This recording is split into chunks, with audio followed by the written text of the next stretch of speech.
Good evening and welcome, brothers and sisters, to this Friday night, this Friday evening live stream.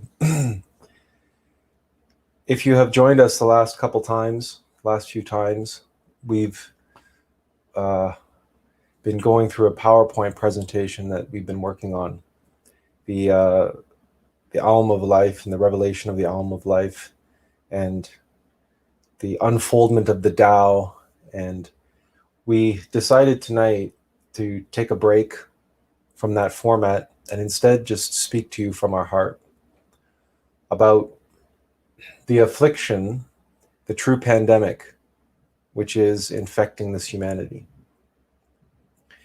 And that epidemic is rampant out in the world. As we all know, the so-called pandemic, the so-called infection. We have to be careful about the words that we use because this video might be censored by the platforms on which we are broadcasting it. In any case, we all know what we're talking about here. And it is, in many ways, a physical manifestation of the metaphysical condition of fear, which afflicts this humanity, and in many ways it afflicts all of us to one degree or another. We may not recognize that, we may not admit that to ourselves, but that's because fear is the great deceiver. Fear is the great chameleon. Fear is a terrorist. Fear is a sneak thief. Fear is that which can ambush us when we least expect it and when we are most vulnerable, when we are most susceptible. That's very often when fear grips us and possesses us, if we allow it to, and if we indulge it, and if we remain unvigilant, if we remain asleep, mindless to its machinations.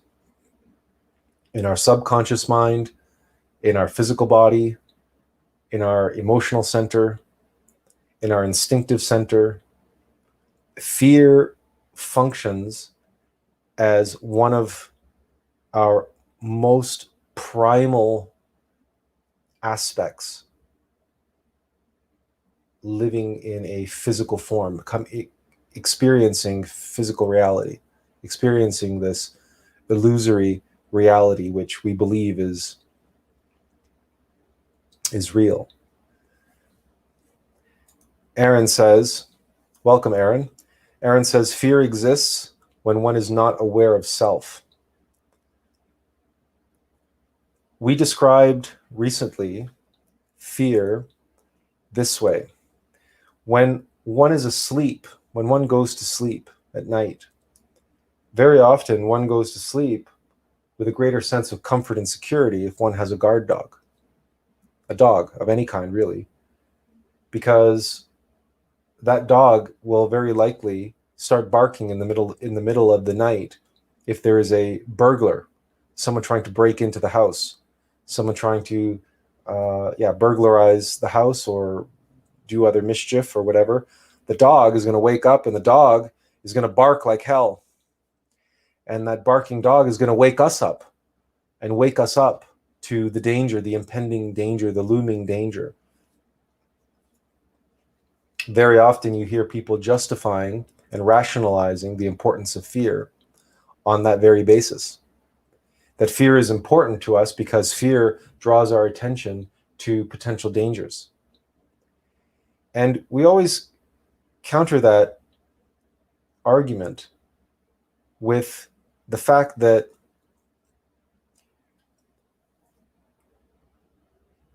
you can be fully aware of the dangers when you climb behind the wheel of an automobile. So much so that you even put on your seatbelt. You put on your seatbelt, you look both ways before crossing the street. because you are aware of the inherent danger of these activities. But does that mean you're afraid to cross the street? Or you're afraid to drive an automobile? It is very unlikely that you are afraid to drive. It is not fear which informs you in the moment to put on your seatbelt. It's not fear which informs you to look both ways before you cross the road. It's wisdom. It's knowledge. It's awareness. It's being awake. It's Sophia, wisdom, your innermost and your divine mother, who informs you and draws your attention to the fact that this is a potentially hazardous situation and you should remain vigilant. You should remain conscious. You should remain awake and aware. But let's return to that example of sleeping in bed at night and the barking dog. Fear is useful to those who are asleep. If you're asleep, the barking dog can wake you up and draw your attention to the fact that you're being burglarized or someone's trying to break into the house. So those who rationalize the value of fear are those who are asleep. And they cling to fear. They hold on to fear. They identify with fear. And they remain attached to fear because they're asleep and they don't have the capacity to have awareness of the impending dangers without their fear. So it's like a police force that has canine units. It's an added layer of security. It's like a service dog to someone who's blind. The individual who's blind cannot see. They're impeded. They are blind. So we train and provide them with a service dog, a seeing eye dog, that can help guide them through the dangers of just everyday activities like going to the grocery store, going to the post office, or going to the bank. Because to a blind person, the whole world is far more hazardous than it is to someone who has sight. So that seeing eye dog serves a purpose to one who is blind, in the same way that fear serves a purpose only to someone who's asleep.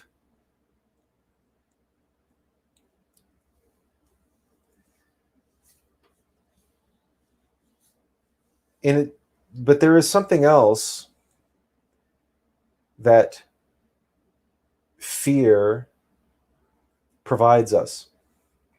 And we've often said that in these live streams, we choose a background that reflects the topic that we wish to speak about. And in our own experience, I mean, this graphic that we show here, this graphic comes from the article that we wrote, Face Your Fears, Many Faces. We've mentioned it often, and here's the link to the blog article. It's over 80,000 words. It's practically a book written on the nature of fear and the many different aspects and faces and forms and expressions of fear, the many clever manifestations or permutations or mutations of fear that exist in the world. And we'll go through some of them tonight,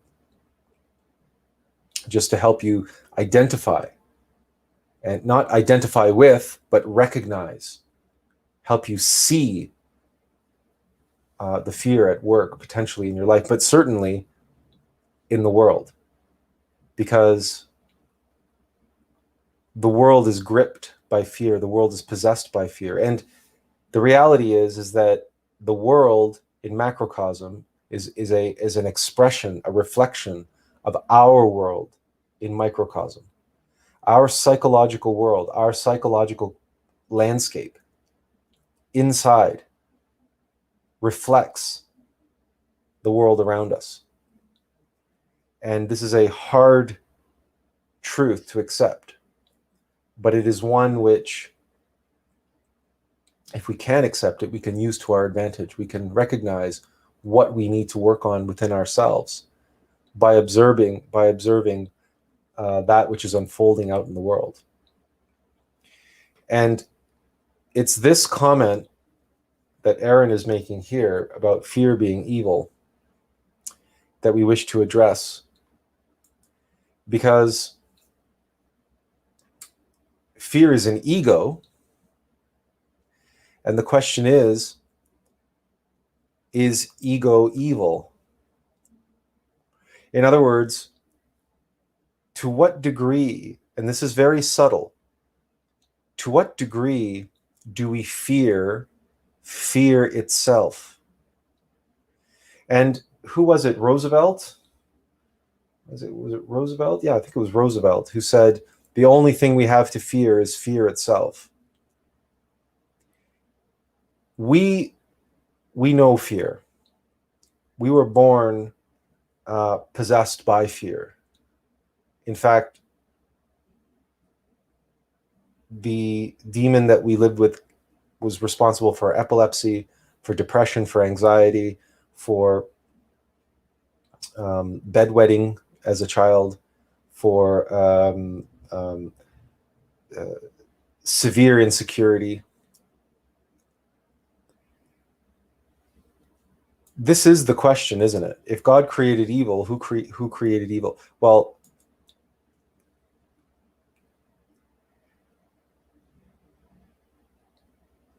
if we consider the Tao, and hopefully we don't have to put up a picture of the Tao, the yin and yang. Hopefully we all can visualize that. And recognizing that in order to grow, in order to increase our wisdom, our self-evident experiential knowledge, the being, the light, has to descend into darkness and experience darkness. It must be challenged. It must have the capacity to be not being, to experience its opposite, to experience opposition and challenge. Think about it from, this is the Aum of life. This is the analogous ultimate methodology. This is the fundamental dynamic at the root of all phenomena, bar none. When you go to the gym, when you pick up some weights and you start weightlifting, when you sit down at the piano and start practicing the piano, when you go to a martial arts class and start drilling movements, punches, kicks, forms, it doesn't matter what it is. If it's an adolescent spider weaving its first few spider webs,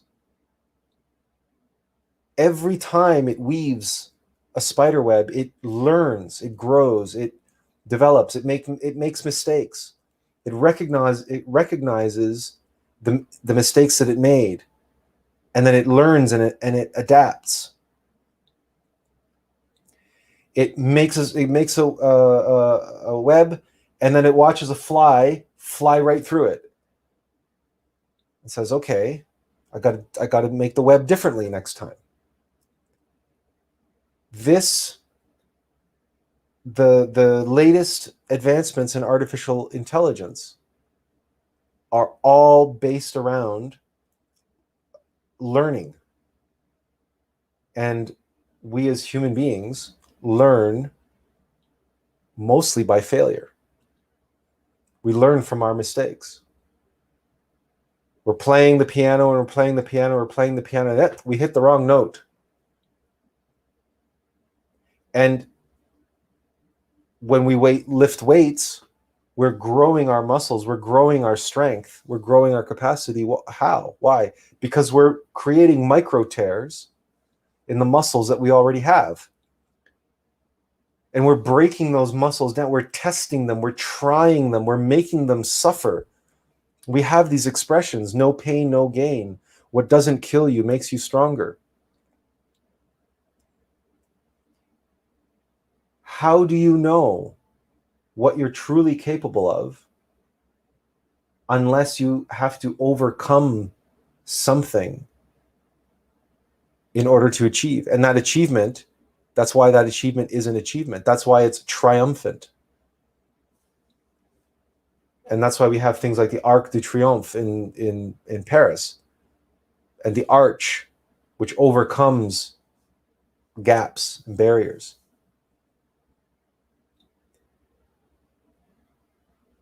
But fear is precisely what manifests in our subconscious mind and comes into our consciousness to try to prevent us from what? From trying, from making the attempt. Fear is that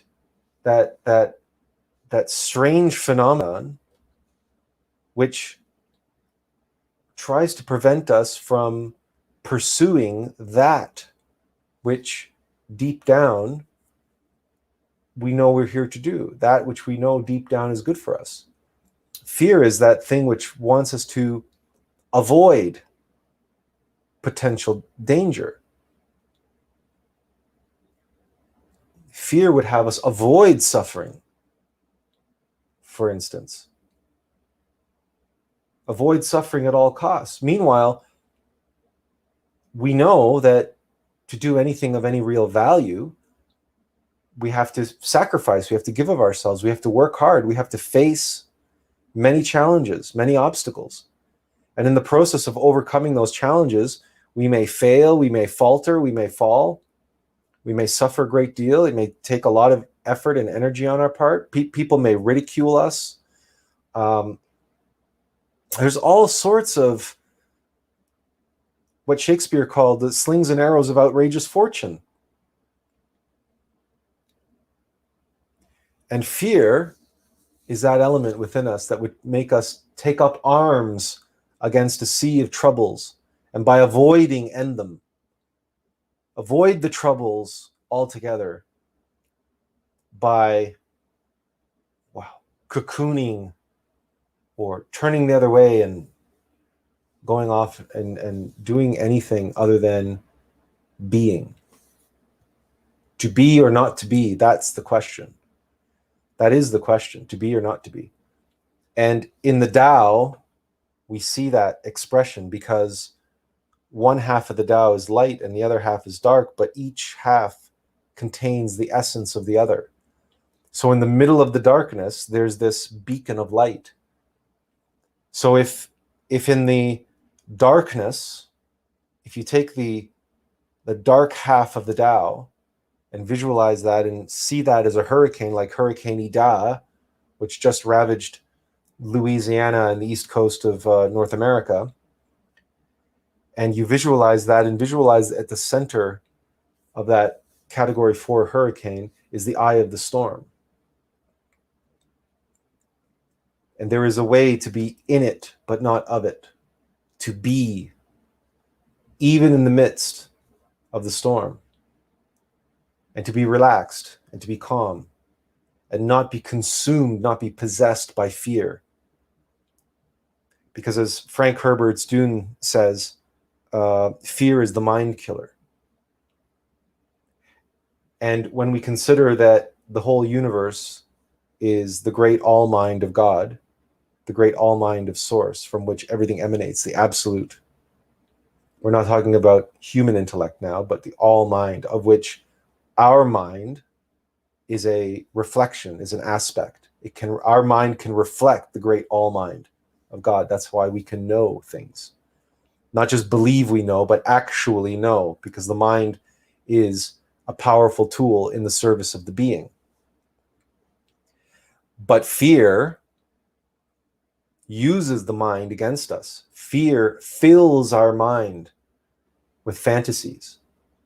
Fear fills our mind with fears, with all sorts of,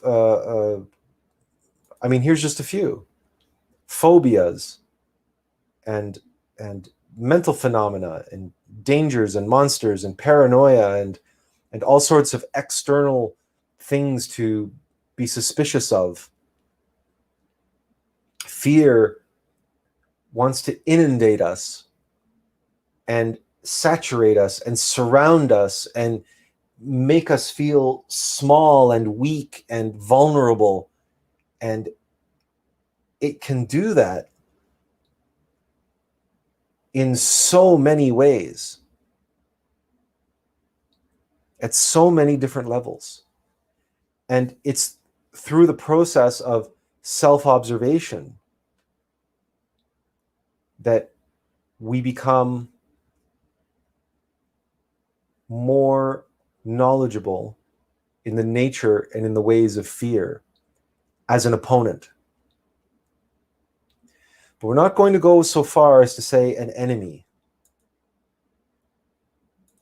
That's why in this background, we've chosen an image which shows our self and our shadow self sort of holding hands, shaking hands, coming together.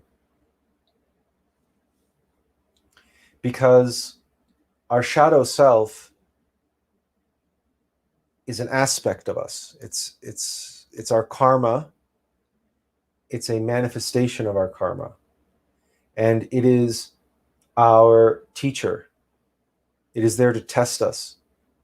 And if we treat our shadow self as an enemy, as opposed to just an adversary, as opposed to just an opponent, then we are at a higher level falling into another trap of fear. That somehow these egos of ours are somehow the antithesis of God, but they're not the antithesis of God. God created them. The all mind, the all spark, the absolute, within the absolute and emerging from the absolute comes the light and the dark, severity and mercy, masculine and feminine, the aeons and the archons. And these two different elements of the absolute mind of the universe are in opposition to each other by design, because each the dark is there. Its divinely ordained purpose is to test us and tempt us and make us fall, so that, as we said, the process of learning and growth often comes through making mistakes. And anyone who has ever attempted to master anything knows that it takes a great deal of effort. It takes a great deal of time and energy and dedication. And it also requires a great deal of courage and resilience and intestinal fortitude. Intestinal fortitude. Have we ever contemplated or meditated why intestinal fortitude? Why is it guts that we need? Why is it guts, of all things, associated with courage, associated with resilience?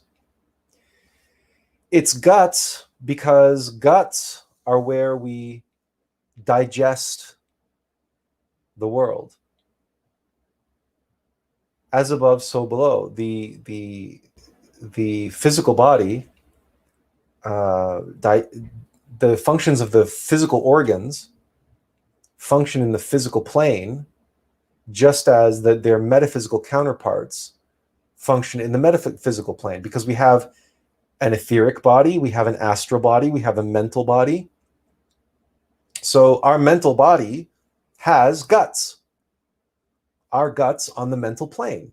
And our emotional body, our astral body, has guts on the astral plane. And our vital body, our etheric body, has guts on the etheric plane, on the vital plane. So on the etheric plane, our digestive system processes and digests energy, vibes, negative energy, positive energy. And on the astral plane, our guts digest emotions. And on the mental plane, our guts digest impressions. And the conscious transformation of impressions, the conscious reception, transformation, digestion of vibes and emotions and mental impressions and physical sensations and sensory perceptions, all of this has to take place consciously within us. Because if it doesn't take place consciously within us, the mechanical aspects of our self, of our lower self, our shadow self, will say, oh, you're dropping the ball, you're falling asleep, I'll pick up that ball and I'll process them for you mechanically through reaction, through ego reaction. Then all of a sudden, we're reacting physically, energetically, emotionally, and mentally. We're automatically reacting with ego reaction.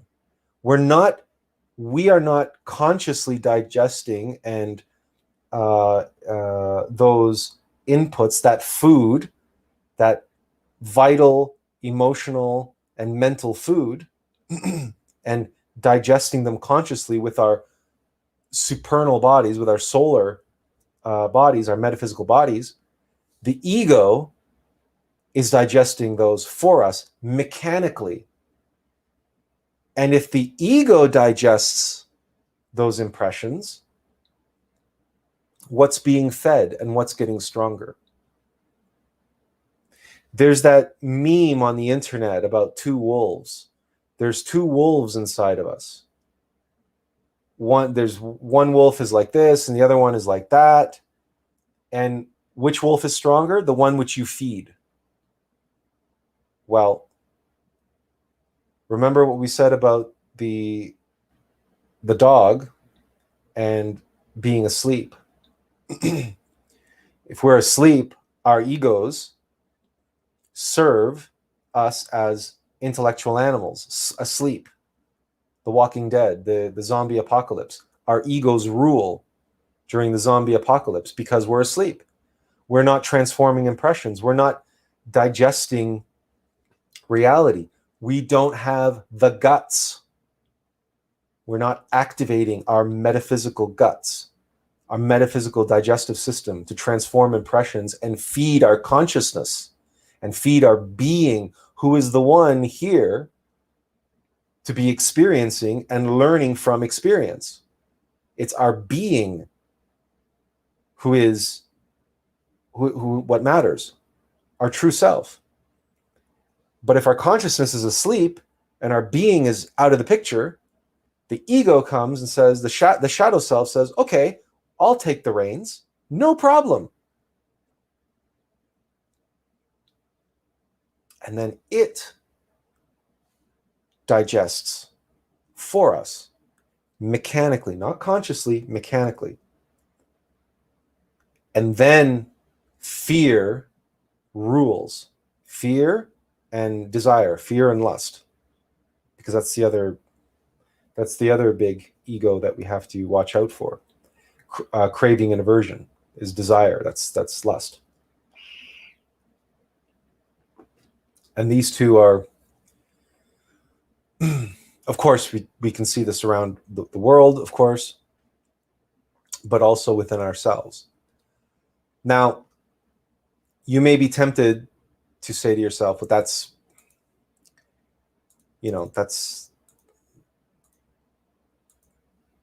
all fine and dandy, but I don't have any fear, or I'm not afraid, or I'm courageous, or I'm whatever. And that may be true, but this is where we ask the question, do you have a desire for comfort and security. Do you enjoy your comfort and security? Do you seek comfort and security in your life? You don't have to answer this question. For us, this is a rhetorical question. But make no mistake, the desire for comfort and security is fear.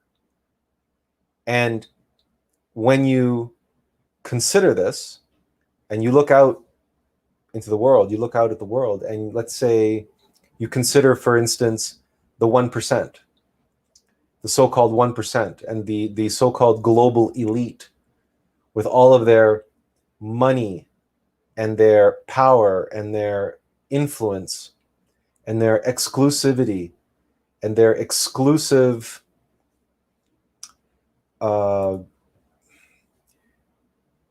enclaves, their subdivisions, their private islands, their private neighborhoods, their gated communities, and we can go on and on and on, right? Their secret clubs and societies and all the rest of it. They,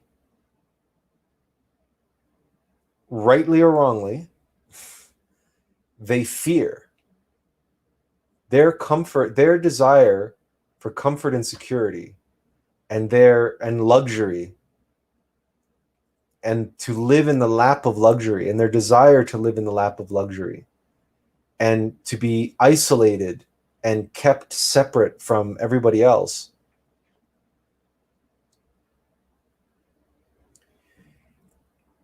is all grounded in fear.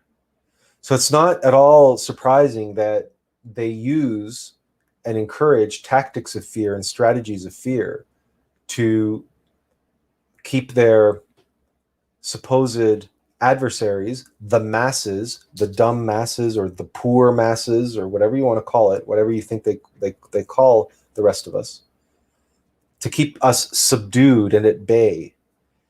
And perhaps this is why in recent years Hollywood and the media has become such a fixture and so important in their eyes, and such a strong influence in the world, because it's like that line from Gladiator, the movie Gladiator, when one of the senators, Gracchus, says to the other senator, says, I think he knows what Rome is.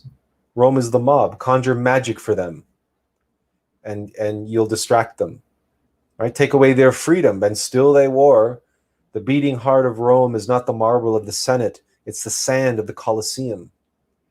And we saw that in the decline of Rome, the rise of the breads and circuses, the rise of the Colosseum, the blood sports of the gladiatorial arenas, etc., etc. And in many ways, we see a reflection of that now, but on a far grander scale, yet it's been virtualized. It's virtual now. We have some blood sport or limited blood sport. We have some violent sports, and we have MMA fighting, etc. We have things like that. And in some underground, there are underground fight clubs and dog fighting rings and cockfighting rings, and there's underground boxing and underground MMA rings probably all over the world. Some of them probably do fight to the death.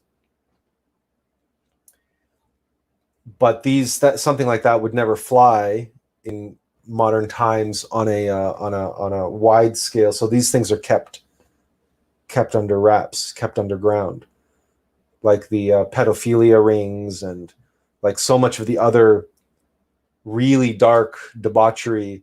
That we are no less degenerated as a global society than Rome was during its decline. The difference is that we have mainstream media and Hollywood and Bollywood and the video game industry, and we have all of these other more quote unquote acceptable virtual ways for the masses to indulge their desire for violence and sex and fear and horror and all of these things, right? So we have all of these different genres. Oh, and sentimentality and pornography and et cetera, et cetera. So we have all of these different genres of entertainment. Meanwhile, underground, in the real world, there are every bit as debauchery, violent pastimes as is being depicted virtually on screen, but it's happening for real in the world.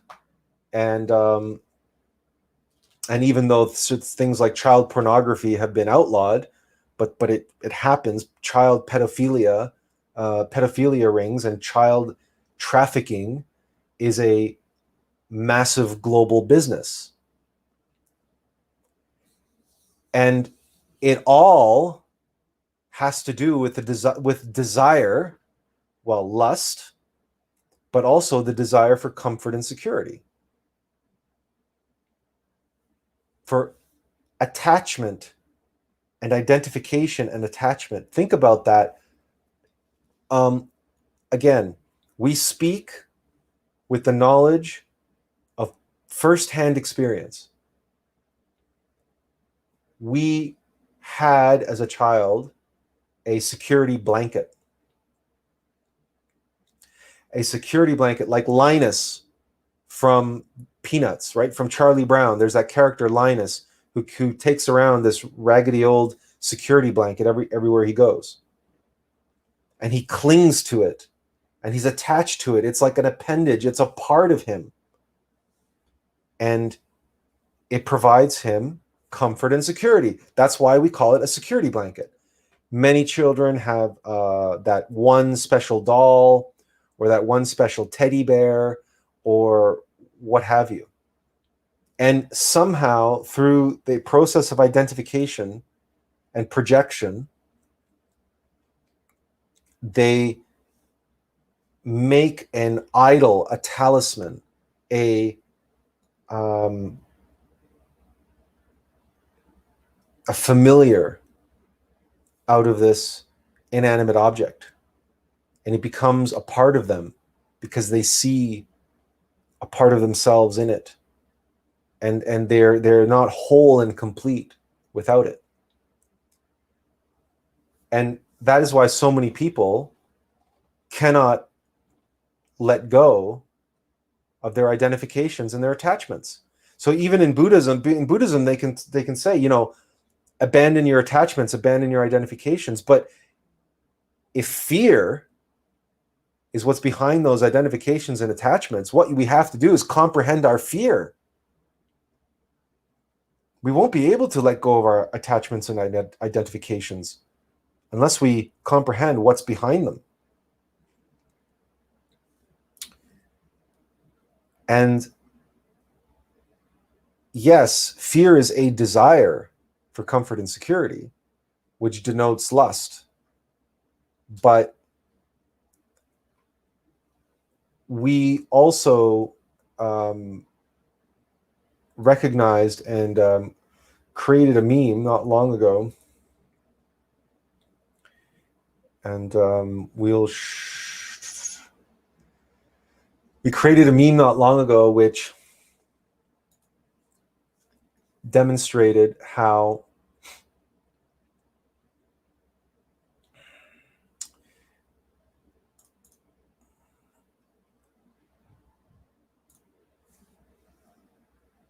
the spectrum of sexuality is also a spectrum of fear.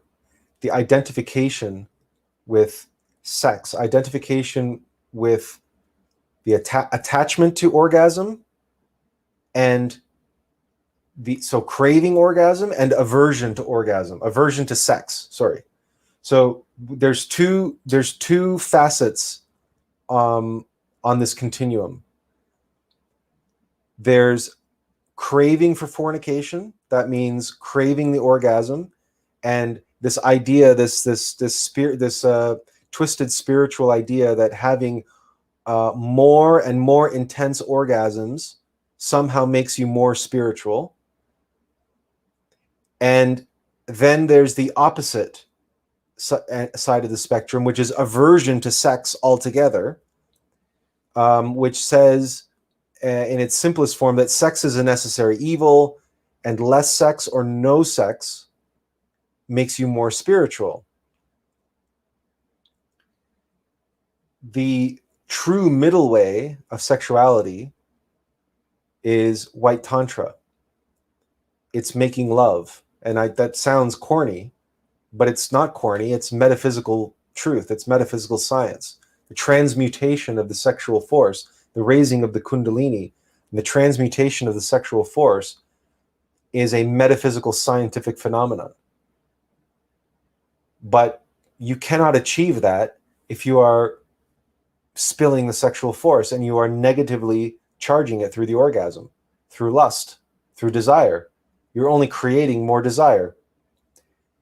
And we say fear-based spectrum here because, of course, for most people,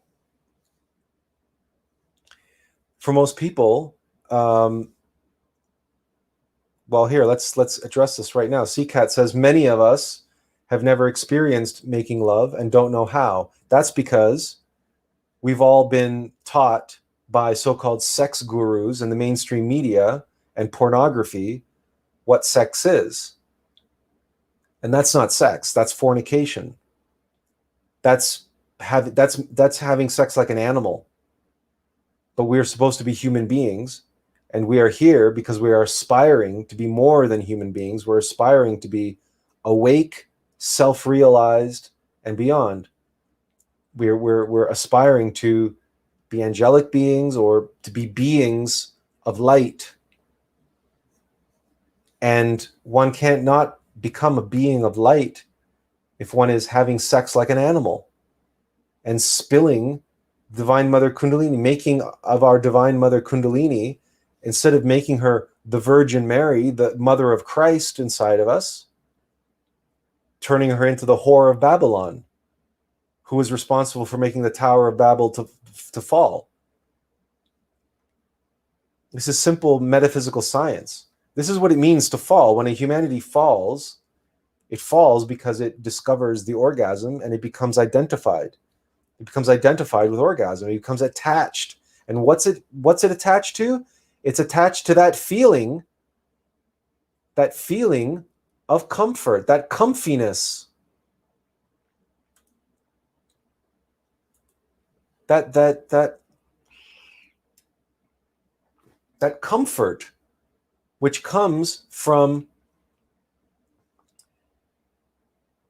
that feeling of being spent. We've talked about this before too. The ego wants to make us feel full or empty. That's every ego we have has this this duality to it, where it wants to make us feel full, as in we feel full of ourselves with pride, for instance, or we feel shriveled up and useless in shame. That's also pride. It's the same ego. It doesn't care if you feel full of yourself or empty of yourself, worthless and self-loathing, right? Because then it doesn't matter. The ego just wants to manipulate you, but it manipulates you through those two extremes, feeling empty or feeling full. So gluttony, for example, and filling yourself with and gorging yourself on food. And then there's the obviously the orgasm, which makes you feel empty and spent. And there's a comfort which comes through that, because the ego works us up, fills us up like a balloon, and then wants us to let it out. And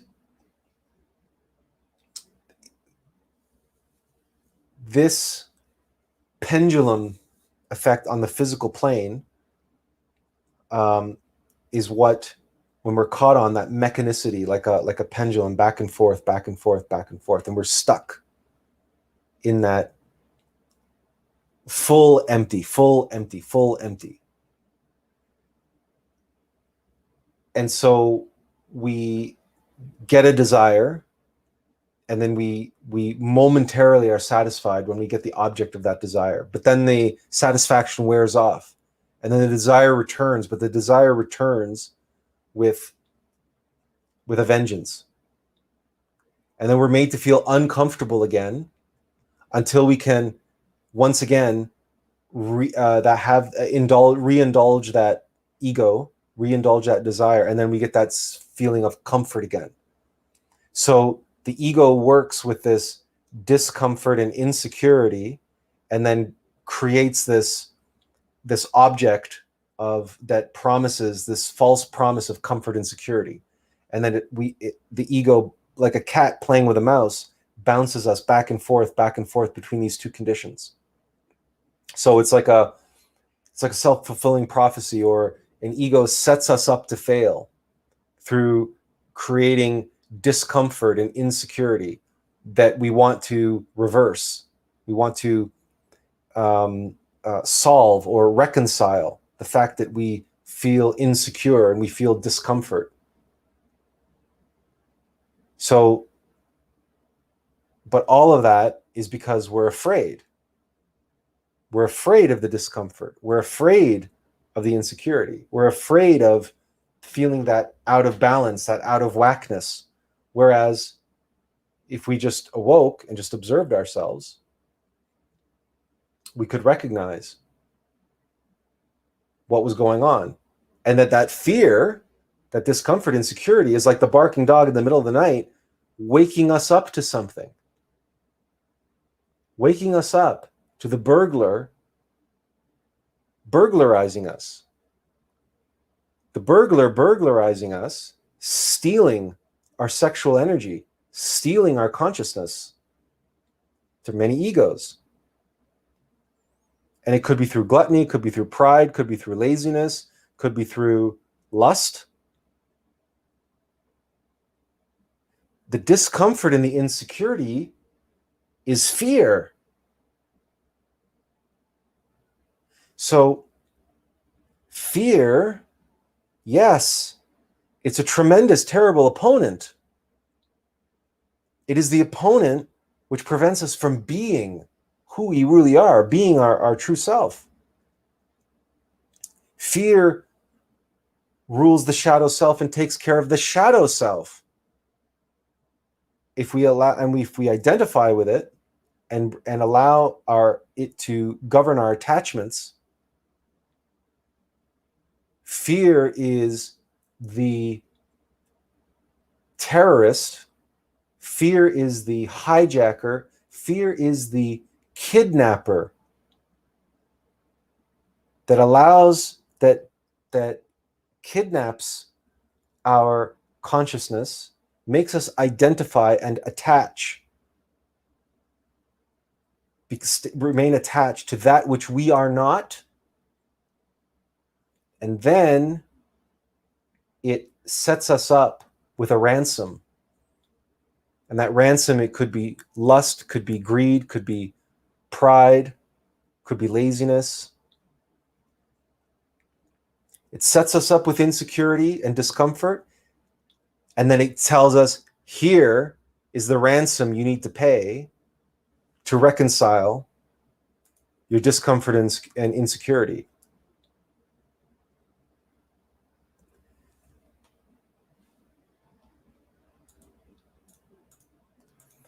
We actually have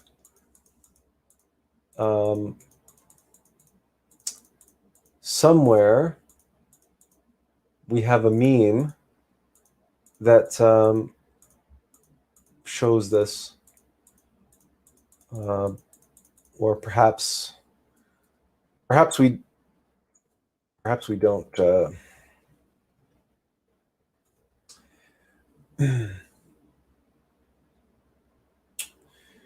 We do have a meme we refer to it as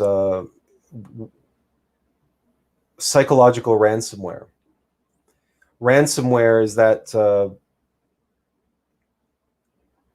that phenomenon where a computer virus takes over your computer and then holds your computer ransom.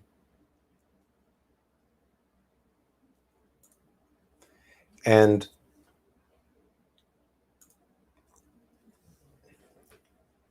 fear is like that. Fear, to be possessed by fear, to be in the grips of fear. And then fear gives us an alternative, a way out. And as we said, so usually that way out is to not be, to avoid our true self, to avoid our destiny, to avoid our calling in life, for instance, which is hard work.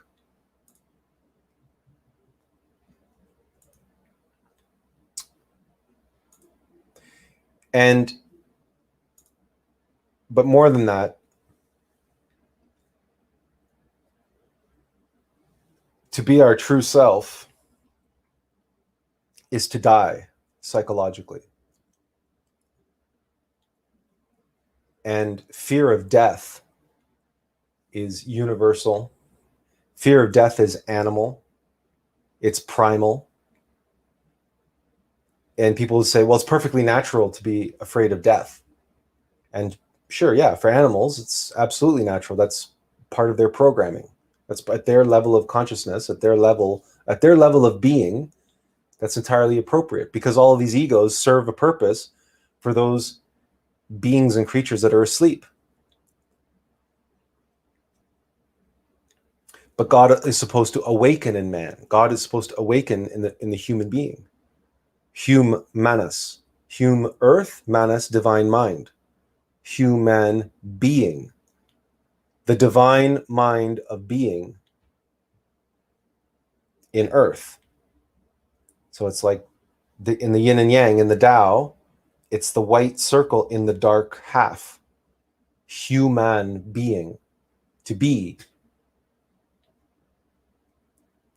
But you see, fear of death is equivalent and equatable to fear of self. Because if we die, because let's face facts, you and I are just characters in a virtual reality, in an MMORPG called life. You and I are just characters, avatars in the Matrix. It is your innermost being and my innermost being who are the players of this game and of life. But we're just asleep, and we've lost our connection. We're identified with the character, and our consciousness has fallen into hypnosis and ignorance. And that's why we fear death. If we were awake and allied and identified with our higher self, with our innermost being, if our consciousness was awake and we were awake in the sixth dimension, which is the dimension of willpower, the causal plane, the cause of the mental, astral, vital, and physical plane, then we would have nothing to fear, because it would be like us playing a video game. When you play a video game, now you don't necessarily, you want to avoid having your character die on screen, but you shouldn't need to be afraid of that, because it's just a virtual character in a virtual world. If you play video games, you know that your character can die countless times, many times over, and he will, because that's how you get better and better and better at the game. And if you're not dying when you play a video game, you're not challenging yourself. You're just mindlessly going through the motions. And it's like that in life, only we're not necessarily talking about physical death here. We're talking about psychological death. The death of the ego, the death of the false self, the death of the psychological aggregates which turn our shadow self into much more than just an opponent or a teacher. It turns it into an adversary, turns it into an enemy. Because it's no longer there teaching us. Now it's got us by the balls, pardon the expression, and is pulling us downward in a downward spiral, deeper and deeper and deeper into psychological hell.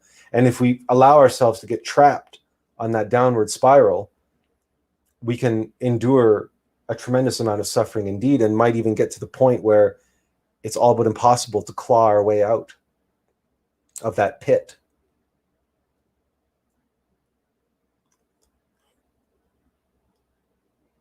And one of the ways in which there are many, many, many, many ways which fear cleverly and expertly and insidiously gets us to fall into that downward spiral.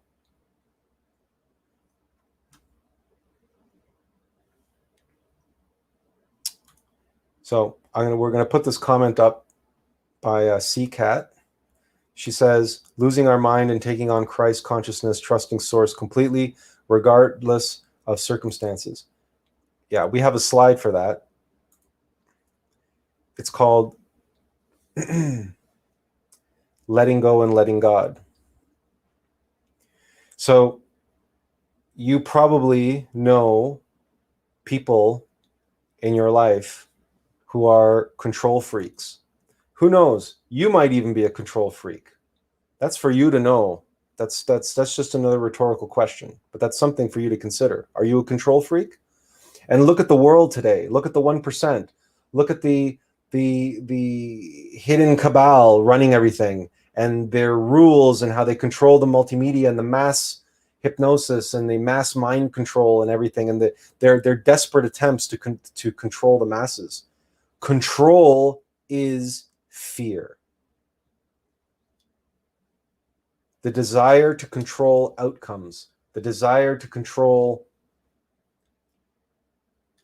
and alter the natural flow of things. Right now, we are witnessing a commercial space race between a handful of billionaires who are racing to see who can be the first to make a commercially viable space program.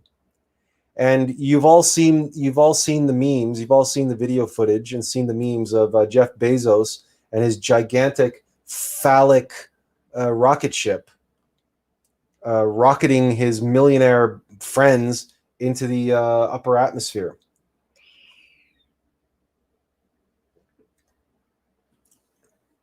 The elite are terrified, and they're desperately trying to control the world amidst the Kali Yuga. Meanwhile, the Kali Yuga, the death of a humanity, is inevitable. Like the fall of Rome, like the fall of the Mayan Empire and the Aztec Empire and Babylon and every other empire. Empires rise and empires fall. Humanities are born, they rise and they fall. Religions are born, they have their golden age, and then they deteriorate. They start forming schisms. They splinter off into many, many different sects, and then eventually they die. There's nothing on the manifest plane of the universe which doesn't follow the law of entropy. That everything moves from order to chaos, and then back to order again. In the law of synthesis, the law of regeneration, the law of rebirth, birth, death, and sacrifice. It's just the natural order of things. That's just God playing itself out on the physical plane in nature, as in accordance with the laws of nature. But this humanity particularly loves to meddle in those laws, loves to mess with and meddle with those laws. Why? Because it desires to control nature. Because the egos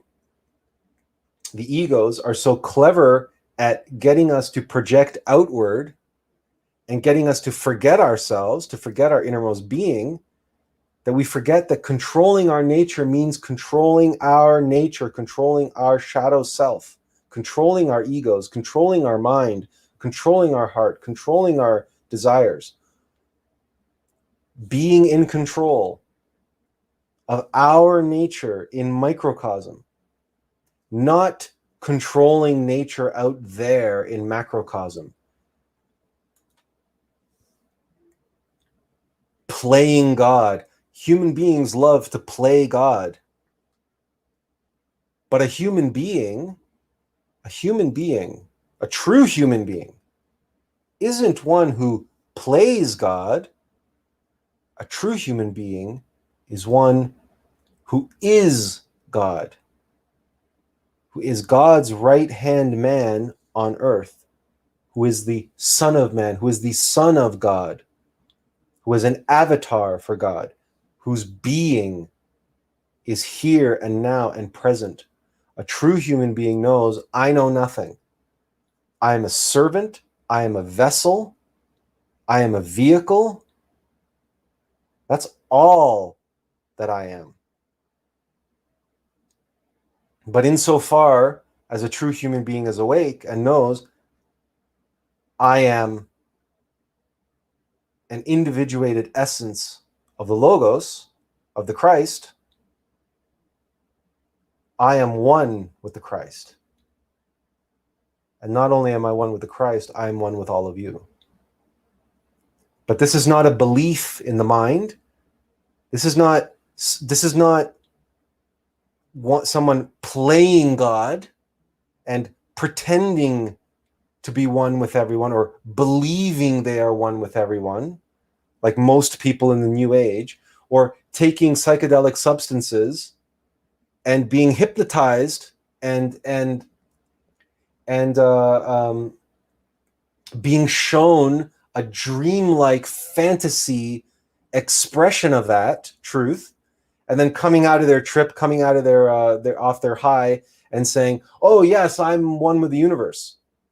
No. It's knowing that moment by moment, every day and every moment of your life, and being able to see the Word of God, the hand of God, the fingerprints of God, all around you and within you at all times. This is what it means to be a true human being. But the ego doesn't want that. And fear is how the fear of letting go and letting God, the fear of being. Fear gets in there and says, no, control. I want to be in control. I want to rule my life. I'm in control of my life. Not some who knows what, who knows where, even if it is in here. That's nothing. It's just nothing. I'm here now. I'm the one suffering. I'm the one doing the work. It's my blood, sweat, and tears. It's my body. It's my mind. I'm going to be in control. And, well, the law of free will is absolute. So even the being says, so be it. Go and make more mistakes on our behalf and condemn us to psychological hell, to the never-ending downward spiral of desire, of craving and aversion. Because at the end of the day, you cannot control the forces of nature. You cannot control the circumstances of your life. This is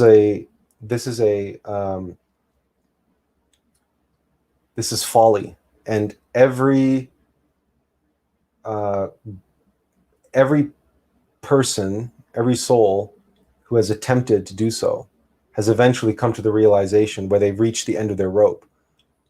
And there's that famous quote, "For Alexander wept, for there were no worlds left to conquer." And it doesn't matter how powerful you get, how wealthy you get, how much control and influence you get over the people around you, it doesn't matter, because at the end of the day, you will die. You will grow old, you will grow weak, and you will die. Whatever empire you built, it may last 2 or 3 or 4 generations into the future, but eventually it will splinter off and crumble and die, and or be split up among umpteen, countless generations of descendants who will end up squabbling and quibbling over their inheritance and break apart the great empire which you built. All empires rise and all empires fall, and all dynasties, all families. There is nothing which can escape on the physical plane. There's nothing that's manifest that can escape this cycle of life and death, and the cycle of synthesis and entropy, because the Tao is the only eternal, absolute expression which exists, and the Tao is the fundamental foundation of all reality on all levels. And the Tao is this interplay, this dance between light and dark, and that dance is eternal, and that dance is always going around and around and around. And then there's the great expansion and contraction, and expansion and contraction, the great breath of the universe. And so to believe that you can somehow buck that trend and somehow play God and somehow control the very foundations of reality is just folly. But there are other ways in which fear gets to us. This is one of our, I don't know, is it appropriate to say favorites? This is one of our favorites. The fear of failure. No one likes to fail.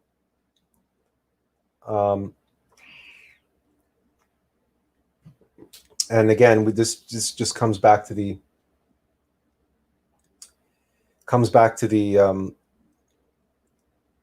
to be or not to be speech from Hamlet. Whether 'tis nobler in the mind to suffer the slings and arrows of outrageous fortune, or to take up arms against a sea of troubles and by avoiding end them. This is where the fear of failure comes in, because if we quote, for example, John F. Kennedy, who when he spoke about going to the moon, and he said, we choose to do this and the other thing, not because they are easy, but because they are hard. Right? It's things that are worth doing are hard. They come with risk. They come with challenge. And they come with the potential, the possibility, in some cases, the likelihood of failure. So this is where we have to become very conscious and mindful and aware of our fear, because that's where the fear slips in. Because nobody likes to fail. Nobody likes to be thought of as a failure. Nobody likes to be branded as a failure. Nobody likes to think of themselves as a failure, as a loser. You probably remember that from high school, right? Am I looking at that the right way? No, I guess it would be this way. Loser. If you remember that from high school, nobody wants to live their life as a loser. We want to be winners. Well, if you do something that's relatively easy, then you increase your likelihood of success. Or if you do something that others have done or others have shown is possible to do, you increase your likelihood of success. But if you follow your heart, you follow that inner longing, that longing to do that thing that your passion, Joseph Campbell called it following your bliss.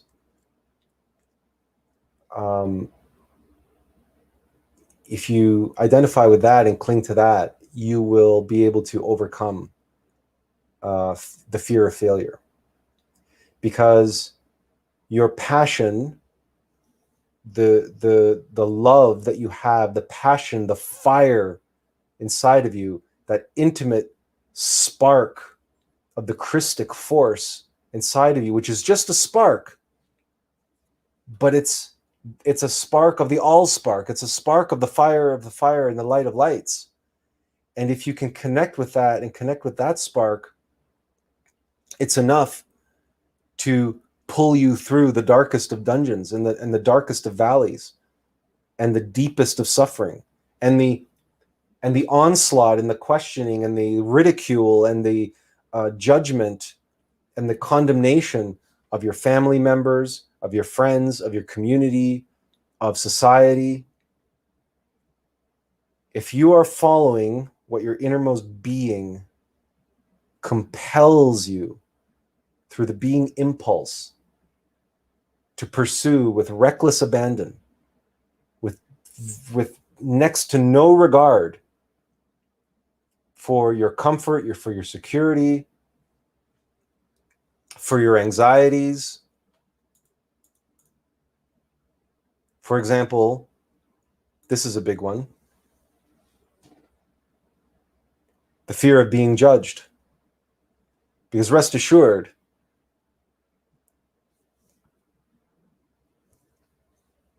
anyone who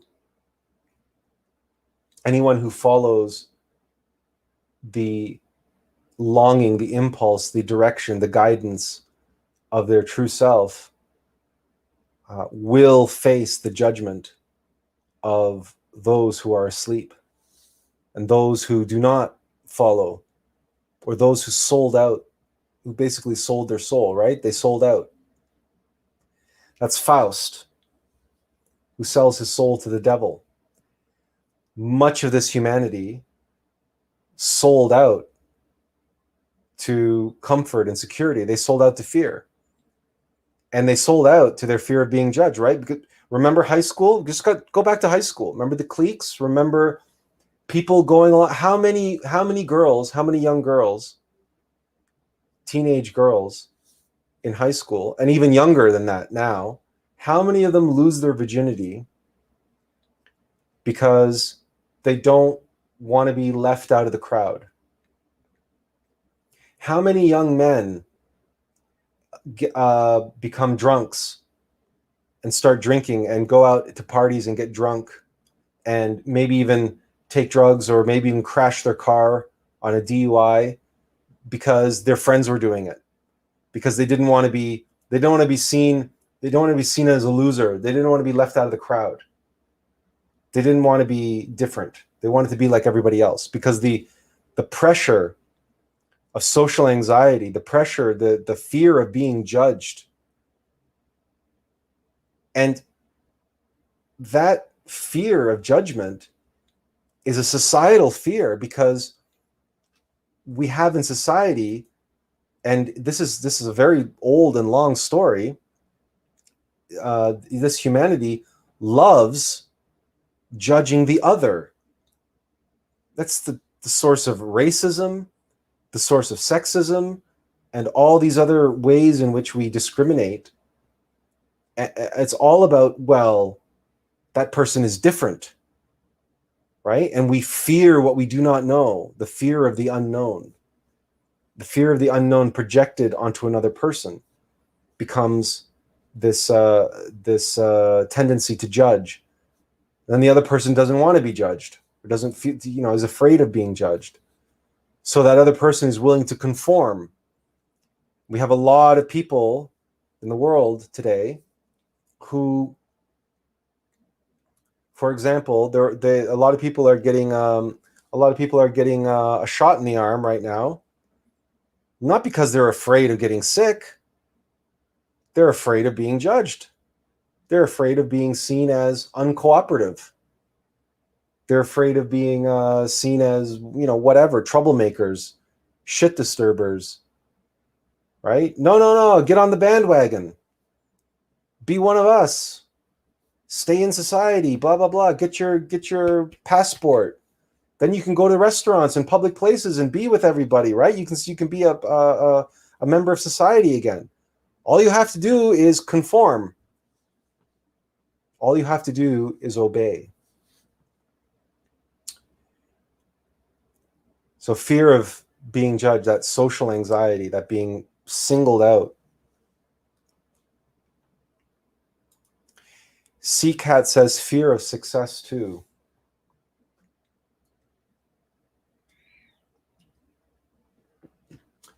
That comes mostly from the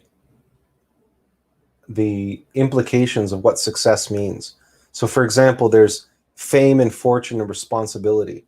If you're successful, then one or more of those elements come along with that. And success often brings with it the limelight, the spotlight, responsibility for others, and yeah, the higher you climb on the hierarchy, the higher you climb in the mountain, the higher up you'll be. And if you have a fear of heights, the higher you go, the more anxious, the more anxiety you're going to feel.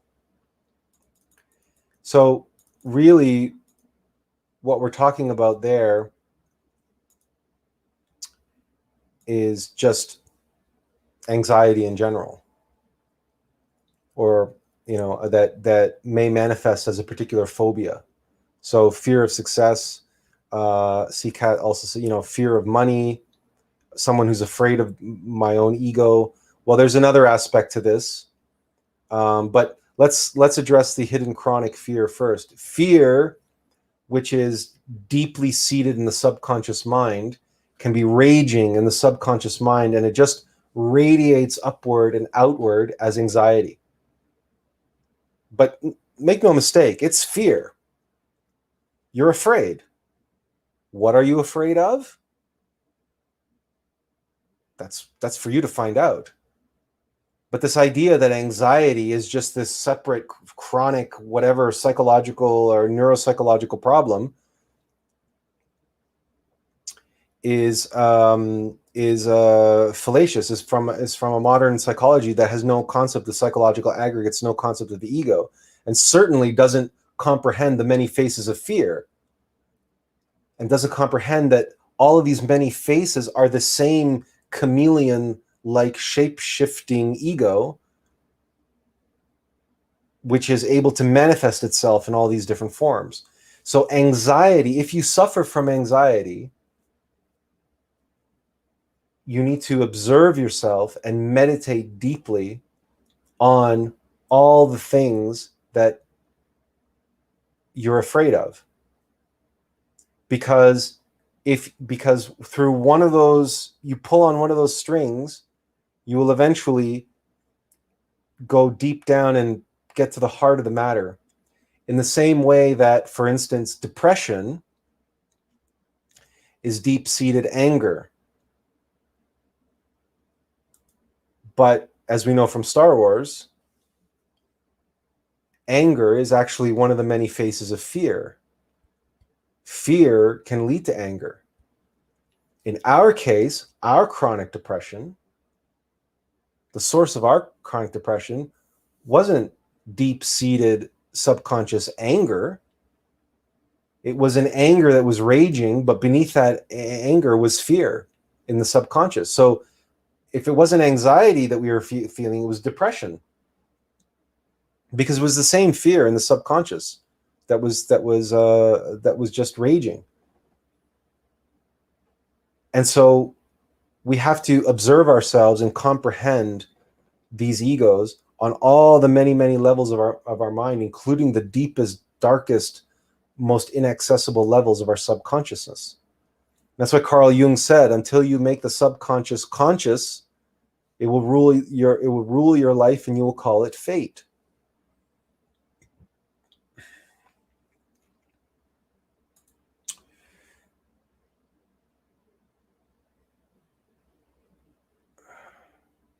Greetings to you, Christian. Thanks for joining us.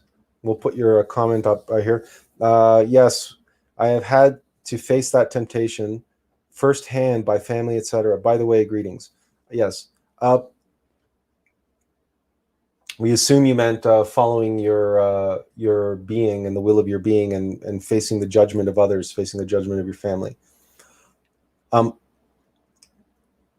So, but coming back to what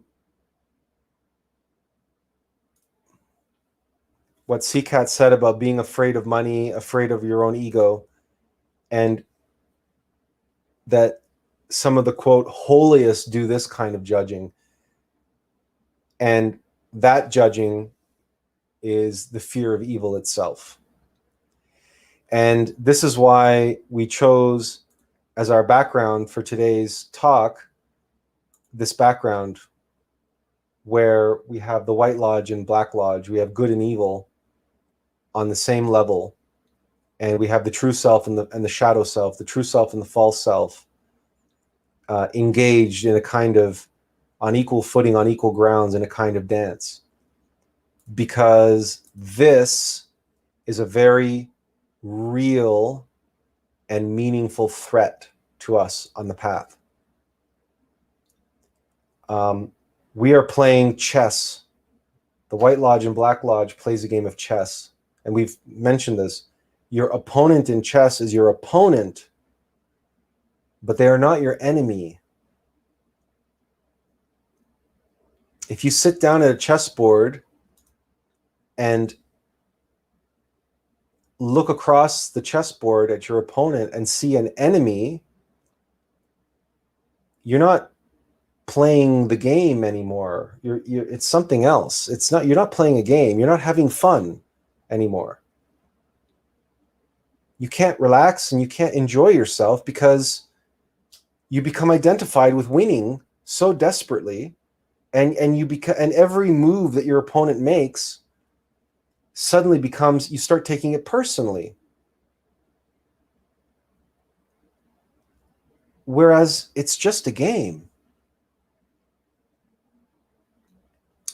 This is where the so-called lightness of being comes into play, and the lightness of Buddhism, and the lightness of joy and happiness and peace, and relax.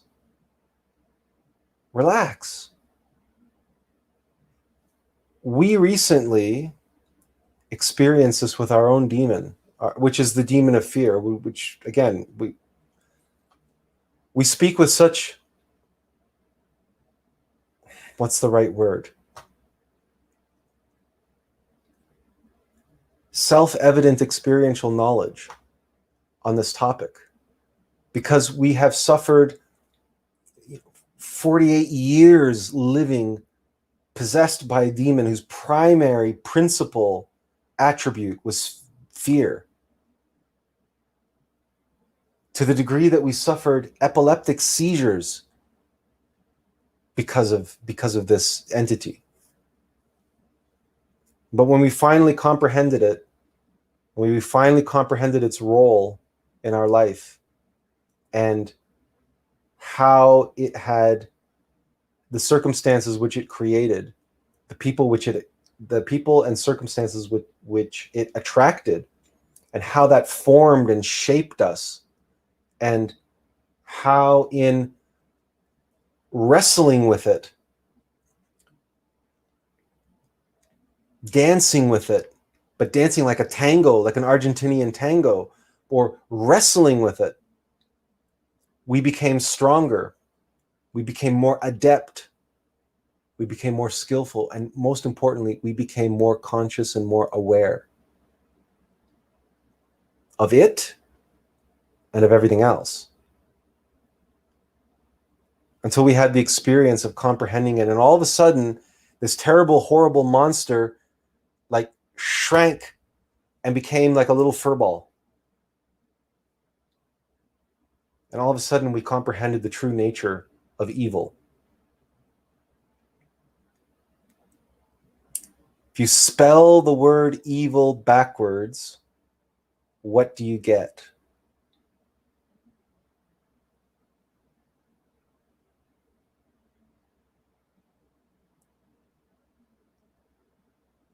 Your egos are your opponents, but they're not your enemies. That's why we have railed in the past against Carl Jung and the interpretations of Carl Jung about the integration of the shadow self. We said that you have to comprehend and release the consciousness that was bottled up inside of your egos. That's true. But the final aspect of it, which we never fully appreciated until we comprehended and liberated ourselves from the demonic possession that we experienced for 48 some years, was the realization, the comprehension that we came here with that burden on purpose. We saddled ourselves with that burden on purpose. Not least so that we could be having this live stream here and now and speak to all of you with the, again, we hesitate to use the word with authority, but with the wisdom, with the experience of having gone through what we've gone through and lived through what we lived through, with fear as our ever-present companion in life. Fear was our shadow self, was defined by fear. We were a living, breathing demon. We were a member of the Black Lodge. And the world is possessed by fear now. The world needs to hear this message. The world needs to recognize the true nature of fear.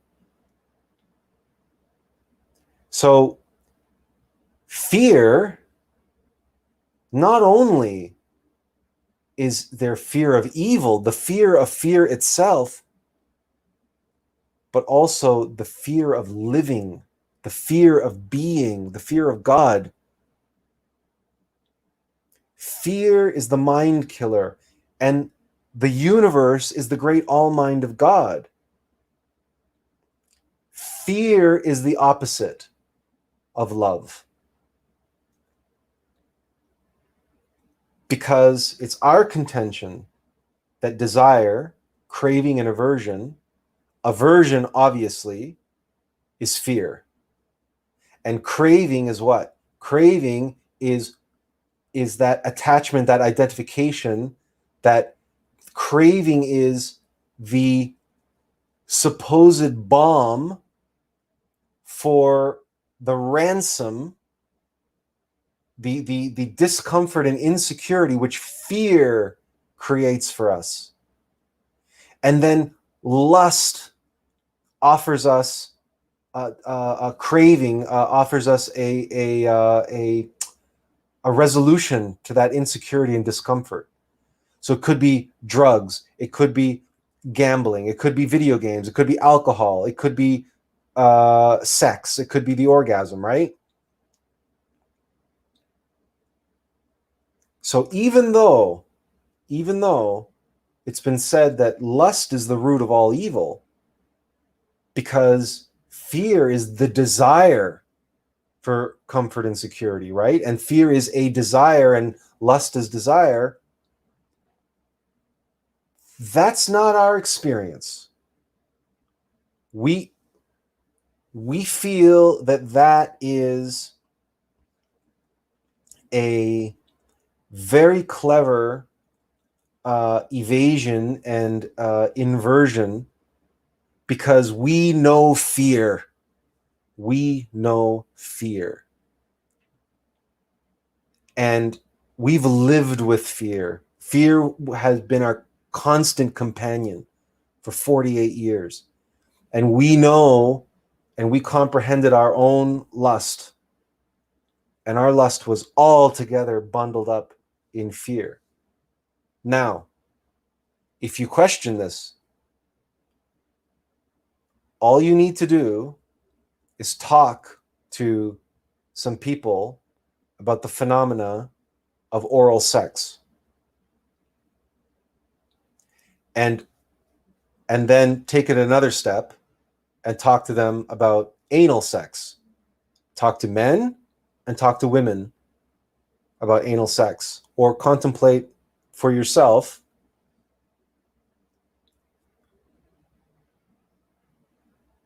without going into too many details or personal anything. Our own experience of doing these polling of individuals, and our observations, and also our personal experience. Oral sex, like anal sex, is all about power. It's all about control. And the feeling that one gets when one is being serviced, or the feeling that one gets when one is servicing one's partner, and that one has them in the palm of their hand, so to speak, or one has them right where you want them. And it's interesting because if you speak to any number of men, most men will tell you how they feel about receiving oral sex. And then you ask them about, well, how do you feel about giving it? And they'll tell you, well, I feel the same way. Empowered. I feel powerful because I have the power to give the woman an orgasm like this. And having someone kneel down on the ground before me is basically makes a man feel like a god. It's control, it's power, it's ego. Yeah, CCAT says, funny, I just watched 50 Shades of Grey or 50 Shades of Effed Up. When we talked to a woman, we had this conversation with an ex girlfriend of ours a number of years ago, and she said, that's interesting, when you mentioned that. She goes, because when I'm giving oral sex to a man, she goes, that's when I feel empowered. Much the same way that when a man goes down on a woman, he feels like he's got her in the palm of her hand because he has the ability to give her an orgasm, and he can basically press her buttons, so to speak, and see her reactions. And it's like playing a video game down there. I mean, we don't want to get too crude here, but she felt the same way about going down on a man. She says, well, I've got the joystick in my hands. She goes, I'm in control. I'm in control. Control is fear. The desire for control, the desire to be in control, is fear. If you're playing power games and control games while you're having sex, you're not making love. Because fear is the opposite of love. Love is severity and mercy in balanced union, applied unconditionally with infinite wisdom. Fear is all the things that we described so far, but perhaps most of all, the desire to control. Love, you've all heard the expression, if you love someone, set them free. If you love something, set them free. Set it free. Free will is an absolute law of the universe. Not even the gods will violate that law, because God is love. The gods are love. They will not violate free will. They will not control. Who controls? The ego controls. The ego breaks that law. Fear, anger, lust, greed, pride, narcissism, all the rest of it. Does fear ever come and ask you for permission? Does anger ever come and ask you for permission? Or are you just gripped by it?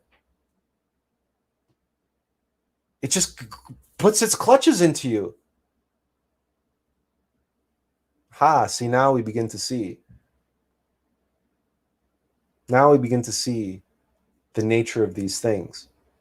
To be love, one cannot be afraid. One cannot be in a condition of desiring control.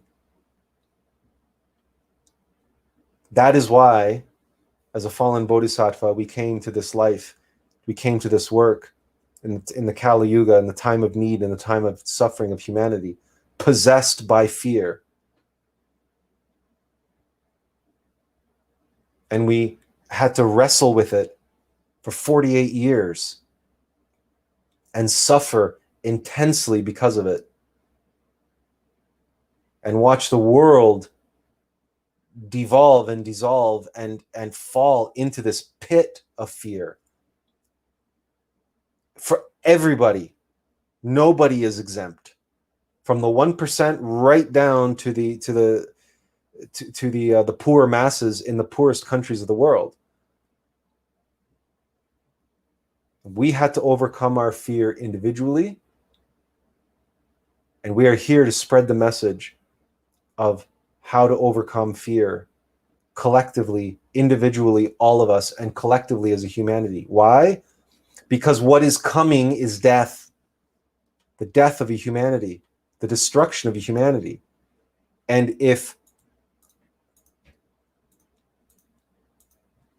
humanity cannot get its fear under control, then there's no way that anybody is going to make it through the end of the Kali Yuga, the final destruction of humanity. Because if you're unable to face your fear of death, and if you're unable to let go and let God, if you're unable to relinquish your control and your identification, your attachments, and you're unable to conquer your fear of death and conquer your fear of self, then you cannot be a useful seed upon the ark, which will traverse the troubled waters, the storm that's coming, and form the foundation, the seeds that will plant the new humanity, the next humanity on this planet.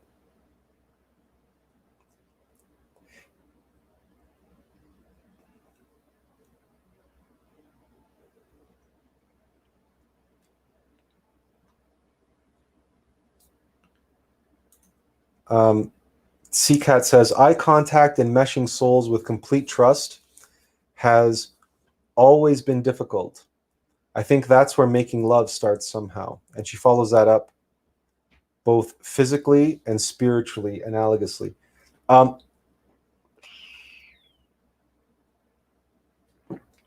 We might as well address this. The act of making love is a metaphysical scientific act. And yes, eye contact, of course, that's part of it. But it's not absolutely necessary at all times. But the heart-to-heart connection and the vocalization of mantra and prayer in the act of lovemaking brings the physical act into the metaphysical plane immediately. So, for example, the mantra E-A-O. We have the mantra E-S, which is, of course, the mantra of the crown chakra and the mantra of the root chakra. E-A-O is the mantra of the heart mind. These activate and help raise the kundalini during the act of copulation, the act of during sex. but also prayer.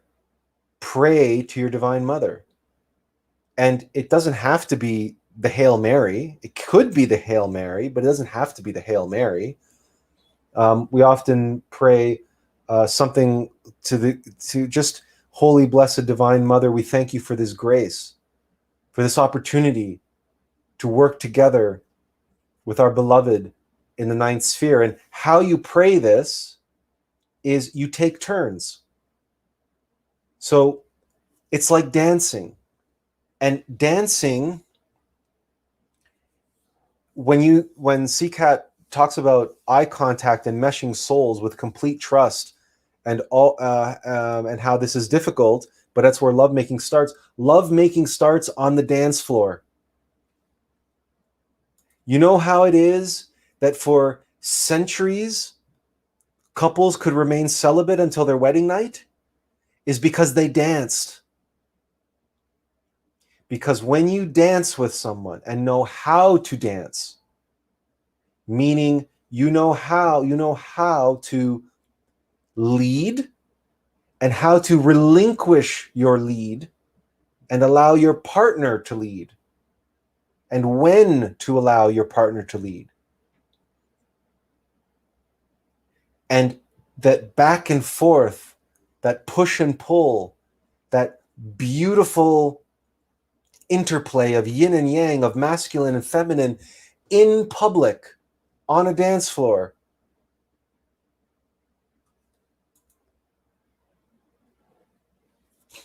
Yes, like water, like a lava lamp, like that wax and oil in the lava lamp, and or just like the yin and yang itself, and around and around and around and around and around. The reason why in the height of the Enlightenment and in the Austro-Hungarian Empire, the waltz was an absolute joy for everyone, because around and around and around and around the partners went, and then around and around and around the ballroom floor. If you've never done that with someone whom you love, you're missing out on experiencing in microcosm, the cosmic dance of the planets, of the orbits of the planets. Planets, moons orbiting planets, orbiting suns, orbiting centers of galaxies. It's this beautiful, wonderful experience. To be able to dance with someone. If you can dance with someone, you are sexually compatible with them. I mean, obviously you can dance with many, many people, but I mean, if you have chemistry on the dance floor, you will have chemistry in the bedroom. That's why dancing is so important for men and women. And in the development of a relationship and the development of love, to see if the sexual energy and the sexual compatibility, the chemistry is there in motion and fluidity, and with music, with sound. That's the other thing, is that dancing is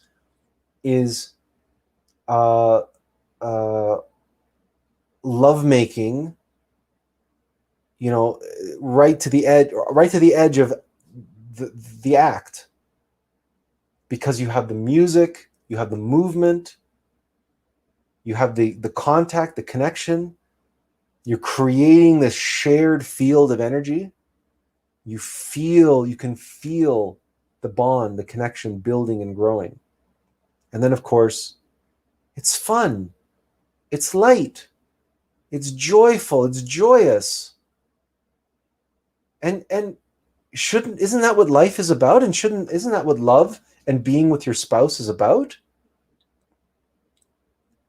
And it's just beautiful, wonderful. You want to talk about the world falling away and the problems falling away and everything else, and just two people being the center of the universe.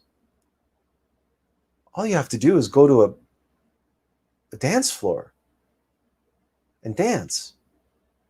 I mean, really dance. And it's okay if you don't know the steps. You don't need to know the steps. Follow your heart. Follow the lead of your heart. Follow your partner's lead, and exchange your lead with your partner. You'll know when. You just hand it off. You just give them.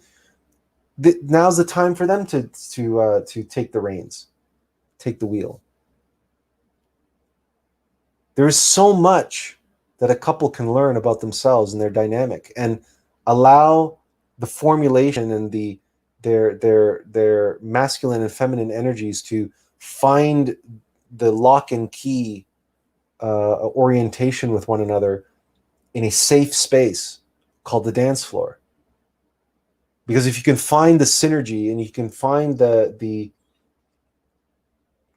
beautiful relationship of physicality, of energy, of movement, of motion, then that, if you can dance with your partner, that is a microcosm to not just being in the bedroom, but also in life. You can make love every moment of your life. You can both be in the kitchen at the same time and not murder each other, for instance, because we have an expression that goes something like, if it's not sparks in the bedroom, it's sparks in the kitchen, because the sexual energy will flow. And that's why many couples, they fight like cats and dogs, and then they go and have makeup sex, because the fighting like cats and dogs is just the sexual tension. The sexual energy wants to flow, and if it doesn't flow positively up and in, it's going to flow negatively down and out.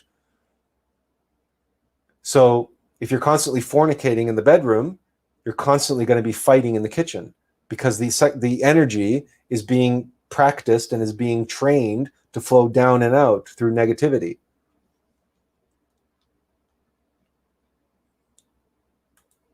So Nate says, me and my partner enjoy just being around each other, cuddling in bed, enjoying each other's company. When I hold them in my arms, all the other troubles go away. Well, it's good. You should be able to be together in complete silence and not have to say a word, and just be together. And that in itself is a miracle, a joy. I mean, we're happy for you. So many people don't have that. It's a very special thing to be able to just be in someone's presence. And that you don't have a care in the world, because you have the one person that you care about more than anyone else in the world with you. And they are your world in that sense. And the two of you together are your own universe. So coming back to this making love part, you can take turns saying, so holy, blessed, divine mother, and then your partner would repeat the words. So you say the first prayer and they repeat every line, so that you're saying the same prayer. And then later, they might take a turn saying the prayer. And what you'll find is, in the transmutation of the sexual force and sexual energy, the man will have to take the lead. And it's in the practice of white tantra that this becomes apparent. And the reason is because you don't want the man to fall. And it's easier for a man to fall than it is for a woman to fall. And we all know that. It's easier for a man to orgasm than it is for a woman to orgasm during copulation. We're not talking about oral sex now. We're talking about proper copulation. So you don't want to end up in a situation where you're working yourself up. You can feel the energy building and building and building and building and building, but you don't want to take it too far, and so it spills. You don't want the cup to overflow. So white tantra is this process of filling the cup with energy and then transmuting the energy from the cup. And as you do that, the energy in the cup goes back down. That's because you're transmuting it. You're making love out of the lust. So you're building up the sexual tension. You're building as if you were building towards an orgasm. And then as you feel yourself filling up with that energy, then you begin to mantralize, you pray, you remember your divine mother, and you do this together with your partner. You slow down and you transmute the sexual force, the sexual energy, and you're transmuting lust into love. You're making love out of the sexual energy. And you can do pranayama during copulation and up the spinal column over the crown chakra, third eye into the heart.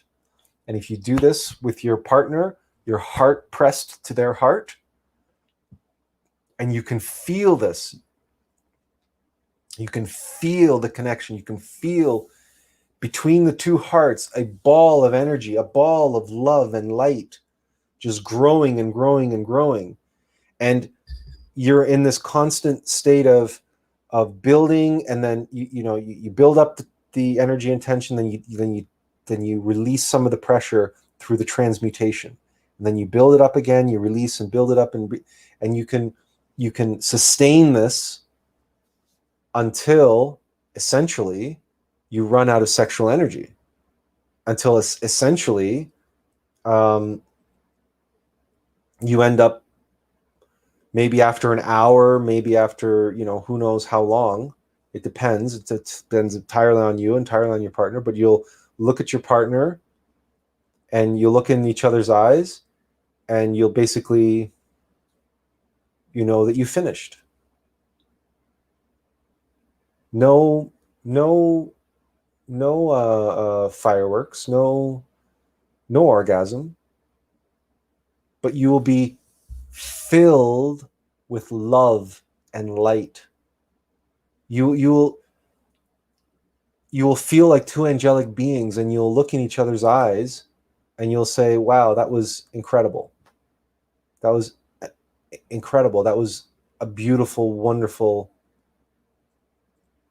experience. And you'll have no choice but to thank your divine mother, Devi Kundalini Shakti, for the blessing, for the grace of having that precious opportunity to work with someone in the ninth sphere of white tantra, because that's a very, very rare thing to find in this day and age. Someone who is willing to do that, someone who's willing to give up the orgasm, because so many people are so identified with their lust and so identified with their desire for the orgasm. And like C-Cat said, they've never truly made love. All they've ever done is made lust, made more desire. So they're afraid. But since we're on the topic, there's something else we should remain cognizant of. If you do practice white tantra, fear has a very, very clever and insidious aspect. One of its many particularly, how should we call it, disconcerting faces. One of its very, and that is the fear of falling. We all make mistakes. White tantra, as you can imagine, is not easy, especially if you spent a lifetime of spilling the seed, and you've had a lifetime of indulging in lust and having the orgasm, and you've spent a lifetime masturbating and watching pornography and all the rest of it. At the best of times, white tantra can be challenging, especially for beginners, especially for a couple who are just embarking on white tantra for the first time. Whether that couple have been together for many years, or whether that couple have just recently met one another and have decided that they want to take the next step, and they've decided that they want that next step to be white tantra, but they've never actually been intimate together. You can imagine how challenging it can be if you haven't been intimate with someone for a while, and then all of a sudden you meet someone, you feel very strongly for them, and they feel very strongly about you, and you think that this might be the one, and you've talked about it, and they also, like you, want to be spiritual in the real way and want to practice white tantra in the right way and sexual alchemy. But you can imagine all of these energies and all these forces want to flow. And if you've never practiced white tantra before, it can be very challenging. And by challenging, we mean you might fall. You might, this is especially for men, as you said, because it's easier for men to fall. It's easier for men to have orgasm. Plus, when we talk about fear, we talk about anxiety, when we talk about performance anxiety, for instance, older gentlemen often have difficulty with erectile dysfunction. And it doesn't, older gentlemen. So there are all kinds of erectile dysfunction. Can be all kinds of mental and emotional and energetic impedance between the man and woman, the partners, which can lead to erectile dysfunction, especially if fear is involved.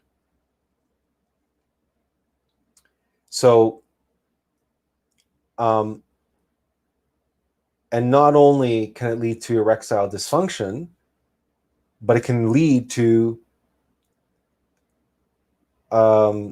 premature ejaculation, and which is, again, a fear of falling, but it's a self-fulfilling prophecy. Someone who has so much anxiety about falling, so much anxiety, performance anxiety, that they can't perform.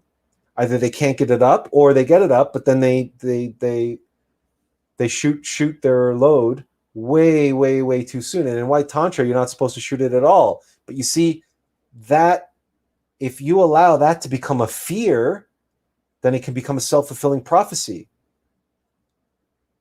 That's what falling is in white tantra. That's what falling is: falling asleep and falling into lust by giving into orgasm, giving into lust during the act of lovemaking.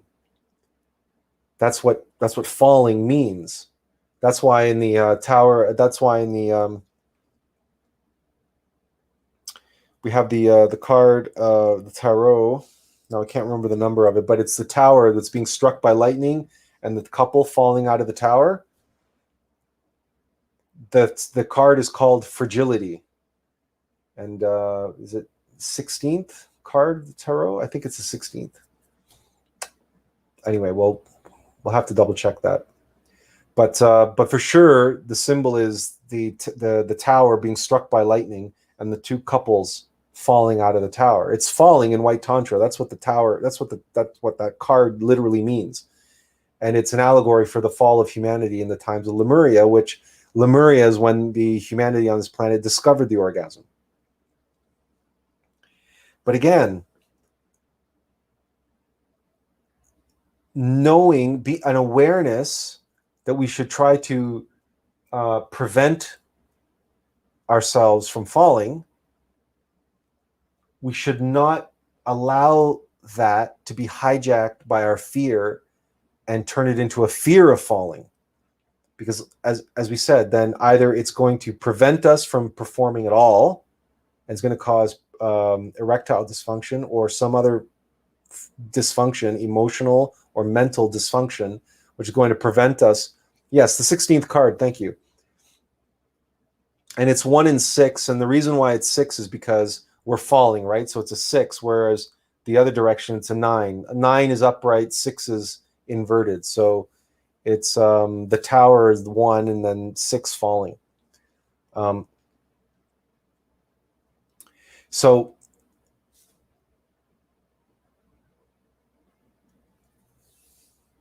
we know this intimately, personally. We're speaking from experience here. Fear is the opposite of love. And if white tantra is the metaphysical, scientific act of making love, you can be damn sure that fear is going to try to drive a wedge, throw a monkey wrench into that lovemaking, into the waterworks, right? So we must be aware of that. We must comprehend, observe ourselves, and comprehend the many, many, many, many faces of fear. Fear is the mind killer. Fear is the adversary. Fear is the opponent in the chess game. Lust and desire and all the rest. Yes, lust may be the harlot of Babylon, and lust may be the mother of all egos. But we guarantee you, if you really delve deep into your lust, particularly in the modern age, particularly anal sex and oral sex. For example, animals hump each other. Dogs hump each other. The dog will come and hump your leg, and dogs will hump each other in the dog park, not for sexual gratification. They're not doing that for sex. They're not doing that out of lust. They're doing that as a dominance behavior. What's dominance? Dominance is control. What's control? Control is fear. I want to be number one. I want to be the alpha dog. The desire to be number one, the desire to be on top. When you're on top, nobody can threaten you, right? Nobody can attack you from above if you're on top. If you're the highest point, you're top dog, you're the alpha, right? We call that ambition. We call that pride. We call that desire for what? But it's desire for control, the desire for power, to feel powerful. It's bundled up with lust, no doubt about it, especially for men, but both men and women, right? Sexual power, sexual potency, right? Sexual potency, but the ability to control and manipulate through sex. That's fear. Really meditate on this. Contemplate this. Observe yourself. Go into this. Observe all that. Well, we know, for example, that rape is sexual violence. Rape is violence. Rape is not lust. There's lots of men have lust, and they go on the internet, or they buy dirty magazines, or they just use their imagination. The men who commit acts of rape, that's violence against women. That's sexualized violence against women. But violence is physicalized, physically expressed anger. And what did we learn from Yoda? What did we learn from Star Wars and Yoda? In many, many cases, fear, right, leads to anger. Anger leads to hate. One must hate women or a woman to rape her. One must despise. One must be filled with so much anger. Why? And that anger usually comes from that feeling of that desire for power, the desire for dominance. Right? It's the same thing behind pedophilia.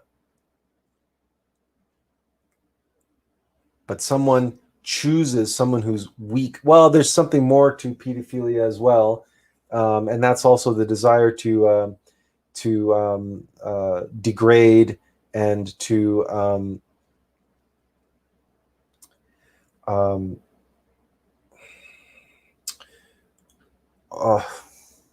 we must be getting tired because it's becoming more and more difficult to articulate what we're feeling in our heart.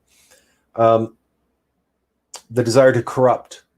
So just like many men have that desire to have sex with a virgin, that's what that whole pedophilia thing is about. The desire to have sex with a child is like Dracula's hunger for virgin blood. It's virgin blood because it's pure. So a child's blood, a child's sexual force is more pure. And the purer it is, the more desirable it is. Right? There's nothing that the ego desires more than to twist, tempt, and corrupt that which is pure and good and of the light, because that's its divinely ordained purpose, is to do that.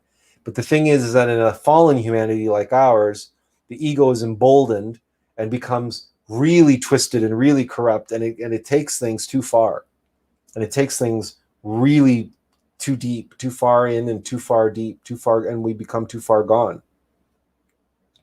But again, coming back to why Star Wars is the modern mythology of our time, because Star Wars strips away a lot of the superfluous stuff and gets right down to the brass tacks and the practicality of it all.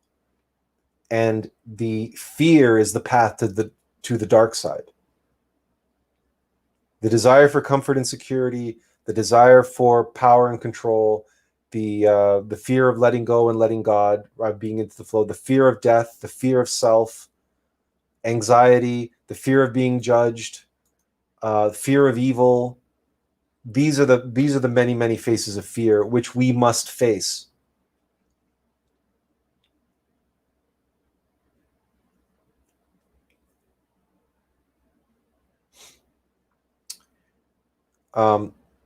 These are the faces of fear that we must face, and we must face them, and we will face them, because life makes us face them.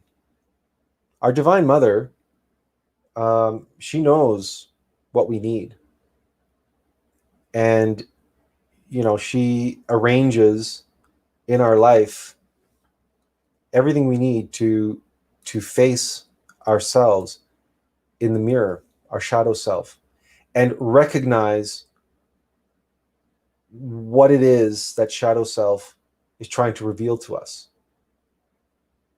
And that is our true self, by showing us what we are not. The trouble is, we keep identifying with it. The shadow self presents us with the circumstances and the people in our lives that are mirroring back to us what we are, but what we don't know, or we haven't fully comprehended, or we haven't grasped. And so in our life, see, we've known for a very long time that we were possessed. We were suffering from epilepsy.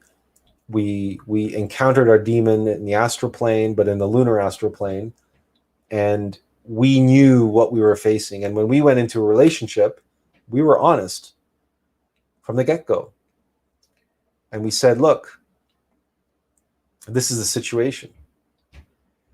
But what we also said was, because we attracted each other into each other's lives, there's a very good chance that what I'm suffering from this way, which is this fear, there's a very good chance that you're suffering from it too. And tragically, very few of the partners that we've had were able to accept that, and were able to recognize that, despite the fact that we could see it clear as day. We could see it clear as day because we could see it within ourselves, number one, but secondly, we often said this, we were the canary in the coal mine. We knew ourselves, and we knew our fear, we knew our own demon, and when our demon started raging, it was because it was being triggered by what? Being triggered by a partner's fear. Because fear begets fear, and fear often turns into anger. Because we knew all this, we already had observed all this, and we have observed this through the relationships and partnerships which we had, and friendships which we've had. And unfortunately, not everyone is. I mean, someone who's asleep, they're asleep, or they're just not willing to see themselves, know themselves. And we came into these women's lives as a mirror. And as a canary in the coal mine, if you know that expression, right? The canary in the coal mine, the canary is the first thing to die. And that's when the miners know they have to get the hell out of there because the mine shaft is filled up with toxic gas. But these women would rather, ignorance is bliss. They would rather continue on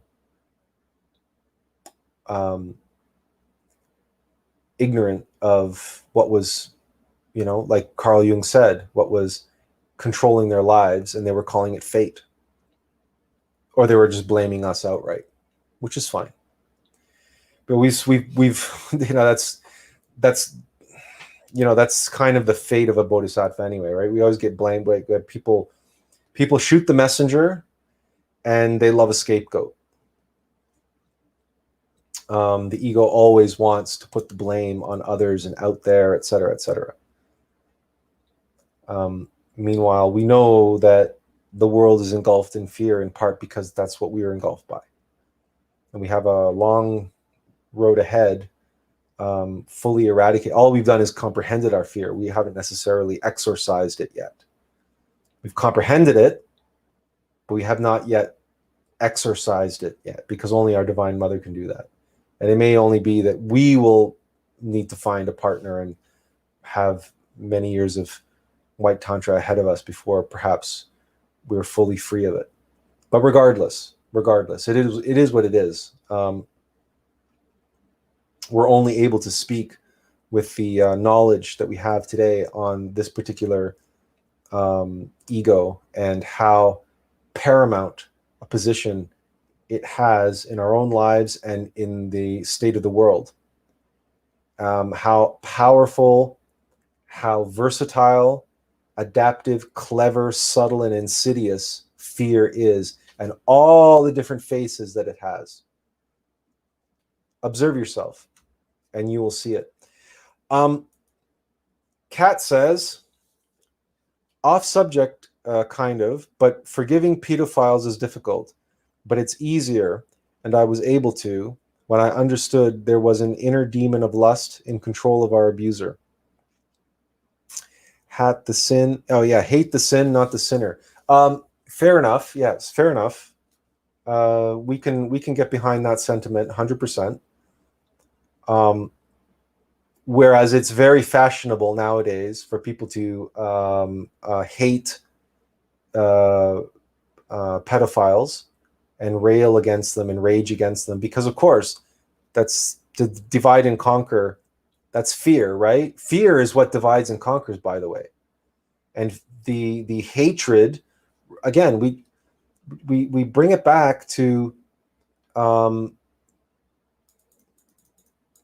we dare say Master Yoda, right? Fear leads to anger, anger leads to hate, hate leads to suffering. Hating on pedophiles is not going to bring you joy, is not going to bring you peace, right? So hating the sin, but again, we want to take it one step further though, CCAT. Not only do we not want to hate the sinner, we don't want to hate the sin. Hate is just a fear. And that's why we chose this background today, and that's why we wanted to recognize that the Black Lodge ultimately works for the White Lodge. As difficult as this is maybe to swallow, hating the sin is only going to be feeding your fear, is feeding your anger and feeding your judgment, and potentially even causing more insecurity and more self-doubt and self-loathing. Because if you discover an element of that within yourself, then now you're caught in a different dynamic of hating yourself, or hating an aspect of yourself, or hating your shadow self, when your shadow self is here to teach you something, to show you something, to teach you something. It's your opponent, but it's not your enemy. Pedophilia reveals to us something about ourselves, the nature of fear and lust intertwined, the nature of ego and its desire to corrupt and tempt all that is good and pure and of the light. Pedophilia is just like the ultimate expression of that. And people who suffer from it are suffering. They're suffering. The 1%, the global elite, the people who are indulging in all this child trafficking and encouraging the entire global industry of child trafficking, those people are suffering. They deserve our compassion. They deserve severity in the sense of we have to, come and put an end to that. We have to put an end to the global child trafficking ring, and we have to be severe in doing that. And we have to put people away, put people behind bars who can't stop doing that, and people who are pedophiles who can't stop pedophilia, can't stop buggering little boys and raping little girls, statutory rape. We need to be compassionate with them, yes, but we have to be severe with them as well. Right? There's no joking around. They need help. They need psychological help. They need to be put in institutions. At the very least, they need to be isolated when children kept away from them, and they need to be go into therapy groups, like alcoholics, like people who are on severe drugs, severe drug addictions. They need to go through a process like Dr. Gabor Mate in Vancouver does with people who are in severe heroin addicts. And he takes them on a very sacred, spiritual ayahuasca ceremony. And Mother Ayahuasca takes these addicts and yanks them down into hell. And there she shows these heroin addicts the egos, the demons that they're suffering from, that they're possessed by, the demon of self-loathing, which is behind their heroin addiction. And those heroin addicts come out of that ayahuasca ceremony with their eyes wide open. And they realize it's not a physical phenomenon. It's not my physical body that's craving this thing, that's going to go through withdrawal. When my physical body is wrenching and going through the so-called physical withdrawals of heroin addiction, it's because the demon of self-loathing is having a hissy fit, is freaking raging. And that demon of self-loathing, which has possessed me for so long, is now ringing and writhing and angry. And of course, it's manifesting physically in the body. Addiction is self-loathing. Pedophilia is a related, very powerful, very strong demon. We have to return to an understanding and a comprehension of revolutionary psychology. We have to return to an understanding of metaphysical science and a comprehension of what egos really are and what they're here to show us. We have to make it clear that the answer is not to keep indulging the ego, not to keep feeding the demon, because the shadow self is not the true self. The true self is enslaved by and imprisoned within the shadow self. It needs to be liberated, the consciousness. And the being needs to once again rule and be in a position of authority and once again, but that can only happen if we awaken, if we relinquish, if we let go of our fear of death, and we let go of the fear of ourself, the fear of being. To be or not to be, that is the question. Fear is what prevents us from being. Fear is what prevents us from being. And then fear uses lust as its way to hypnotize us and make us ignorant and keep us from being. But fear comes before lust. We are 100% convinced of that from our own experience and from our experience of observing the world. That just as lust can be a powerful tool in the hands of the being in white tantra, because we begin with lust and we transmute lust into love. But fear can take lust and use it to empower itself and empower all the egos and empower the shadow self to drag us further and further into not being. Benjamin says, when we strive to become someone in this world, it's becoming increasingly difficult to know ourselves and get in touch with our innermost being, like trying to achieve our ambitions in career, etc. And all of this is rooted in fear. Yeah, very much so.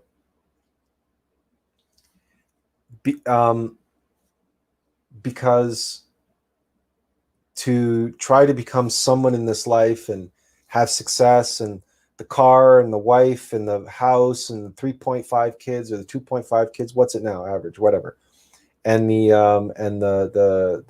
cottage and the vacation, and now you have the approval of your family and you have the approval of your spouse's family and you have the approval of society, and you have a nice, rounded, comfortable, happy life, right? But then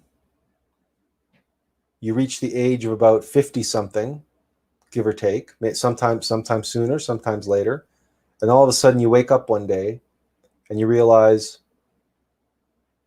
I'm not happy.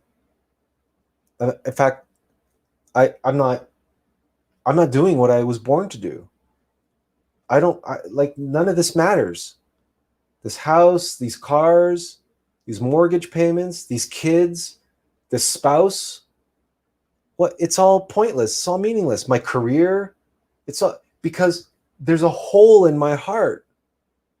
There's this nagging, empty feeling that I have in my heart.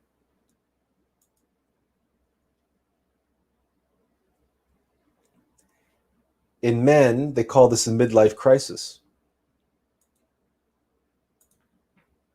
Right? And we know this is a real phenomenon. This is a real social, psychological phenomenon where men wake up one day and they realize that they're not living the life that they were supposed to live. And they've got this gaping hole in their heart. Now, stupidly, many of these men try to fill that gaping hole by having an affair, by buying a sports car, or buying some motorcycle, or quitting their job, traveling around the world, getting divorced, whatever, like there's all of this like bad reactions, ego reactions to that realization, but the realization is still there.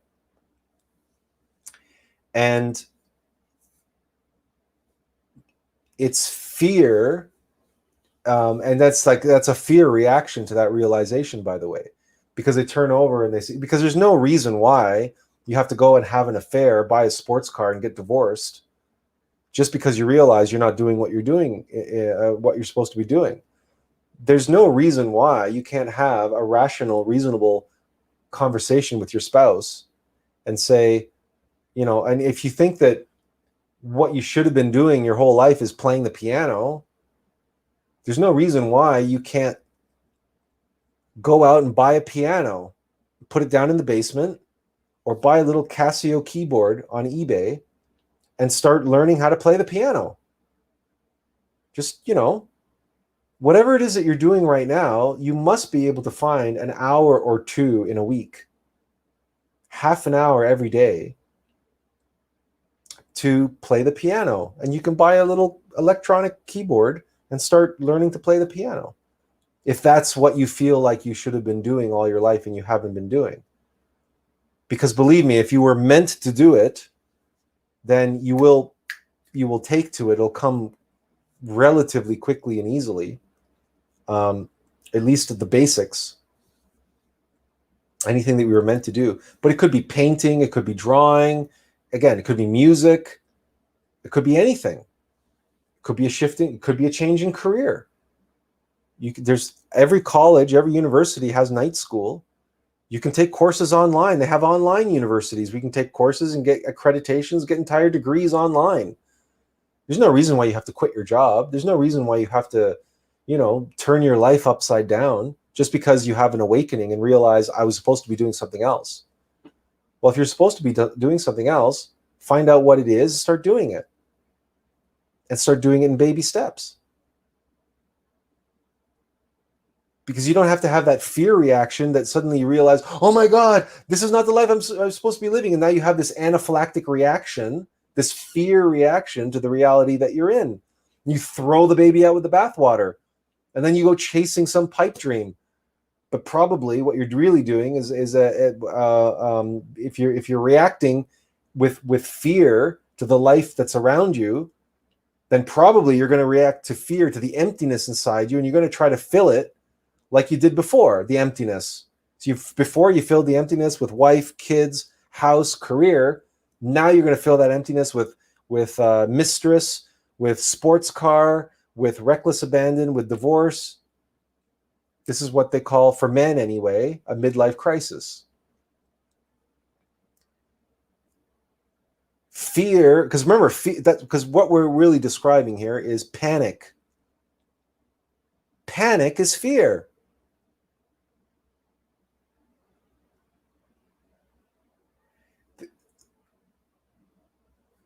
The more we hear the words coming through us, the more we realize how important it is for us to continue codifying and telling the story, and expressing and showing the many, many, many, many faces of fear. And because at every turn on our journey, the obstacles that we face are ultimately grounded in the opposite of love, because we are love. We are love. Our true self, our being is love. We emanate out from the love of the Tao, and the radiation and gravitation, expression and reception, masculine and feminine, holy affirmation, holy negation, holy reconciliation. And it's that reconciliation that is oh so important when dealing with our false self, our shadow self. Kat says, or we lose everything and becoming a starving artist, but that's not necessary either. That's why baby steps to purpose, higher purpose is important. Speaking from personal experience. Yeah, there's no reason why we have to. I mean, there's an amount of suffering that we're going to go through. There's an amount of sacrifice that we have to engage in and put up with, etc. That's fine. But there's no reason why we have to make it harder on ourselves and worse for ourselves than necessary. Because, again, CCAT was the one who brought up, and she mentioned fear of success. Well, fear of success has an interesting, insidious implication, and that is self-sabotage. Remember, fear is there to oppose and tempt and cause us to fall and block us, right? Just like the mountain that we're there to climb. The mountain is there for us to climb, but the mountain doesn't make it easy to climb. The mountain is there to make it hard to climb. It's got jagged rocks, it's got ice, it's got sheer cliffs, it's got rock falls, it might have cougars and eagles and vultures and high winds and cold and you name it. That's why mountain climbing is what mountain climbing is, and rock climbing and all of this stuff. That's why people do it, not because it's easy, but because it's hard. But fear of success will... That's the other thing about fear, is that fear is patient.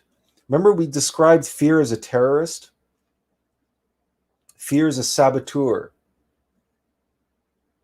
Fear will set us up for failure, like a saboteur planting his explosives on a bridge. Now, does a saboteur plant the explosives on the bridge and blow the bridge right away? No. We've all seen enough Hollywood movies to know that the saboteur lies in wait or sets up a trigger on the track so that he blows the bridge at the ideal moment. And the ideal moment is when it's being crossed by a train. That's when he blows the bridge, to do maximum damage, to have maximum impact. That's fear. And the fear of success comprehend self-sabotage.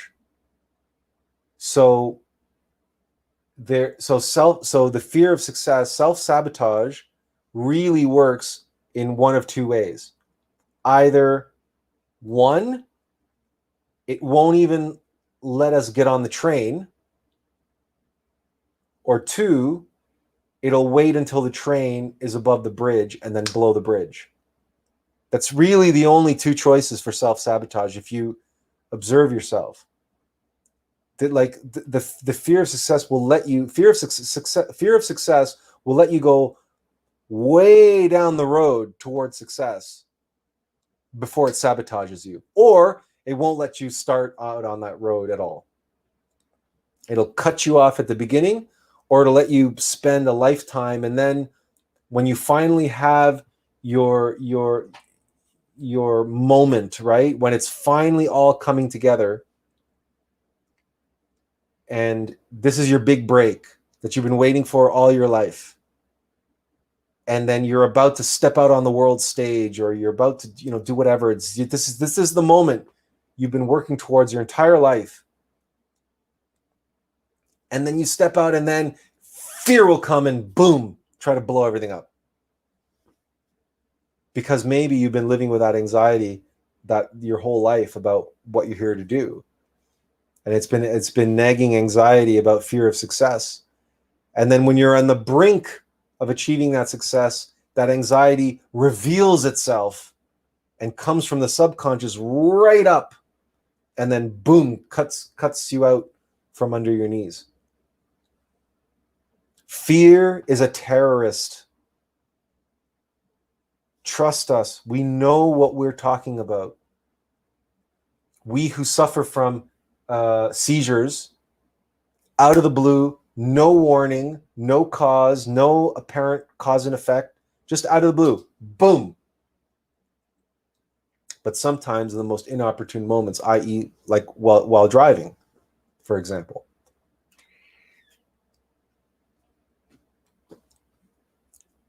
So try to convince us that that's just accident or happenstance or whatever. No. That's a demon that knows exactly what it's doing. And why does it know exactly what it's doing? Because ultimately, those demons, that shadow self, works for the White Lodge.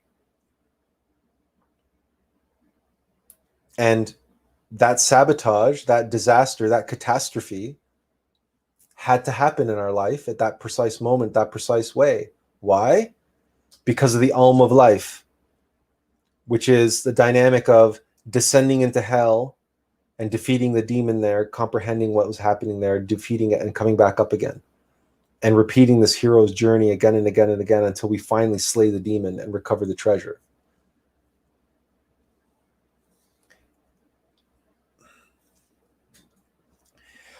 Well,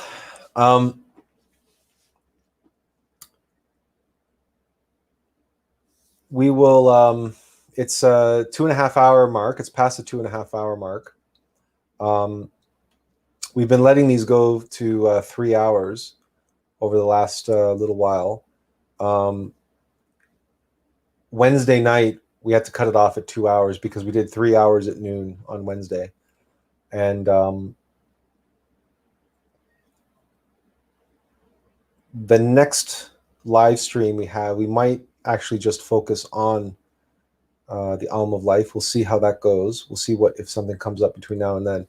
This week was a tough week for us because we did a live stream on Sunday, Tuesday, we did 2 on Wednesday, and now 1 on Friday. So we may continue to do them on a more regular basis, but maybe shorter. We're not sure. We'll see how things go. There's a lot for us to do. We have to get this stuff down into a book and get it out. And we feel that but we have all of this multimedia at our disposal. We still haven't rectified the computer issues we have in our network. We're pretty sure it's in the network and not just in the computer. So we have that we're dealing with. But we're going to be probably tackling individual chapters of our book and putting them on our blog, which you can find here. And here's the link to our article on fear. And it's possible that we should just, take some of the stuff and start firing it off to publishers or try to find ourselves an agent or something and start formulating this stuff more into print. And also converting some of these live streams and the content that we've expressed in these live streams and our PowerPoint videos, our PowerPoint presentations, into shorter form videos that you can all share, because we feel you can appreciate how valuable and how practical we're trying to be in the information that we're sharing in Attlas information. And it is information, meaning it's a double entendre, right? It's information, but it's all being synthesized. And we have no secrets. We have nothing to hide. We'd much rather make this a transparent process so that all can be a part of it and witness it and recognize that we're here fighting through and working through what the whole world is working through and suffering from and having to face, and that's fear. And this is what stands between us and our future. And this is what stands between us and our innermost being. And this is what stands between humanity and its potential to traverse the troubled waters and formulate the seeds for the next humanity and the golden age. Because the golden age will be an age without fear. It will be an age where fear has taken a back seat to courage and virtue and service to self, service to others, and fear has no place. And control, the desire for control. The golden age will be an age of letting go and letting God, of knowing our self, our true self, and living from that place. So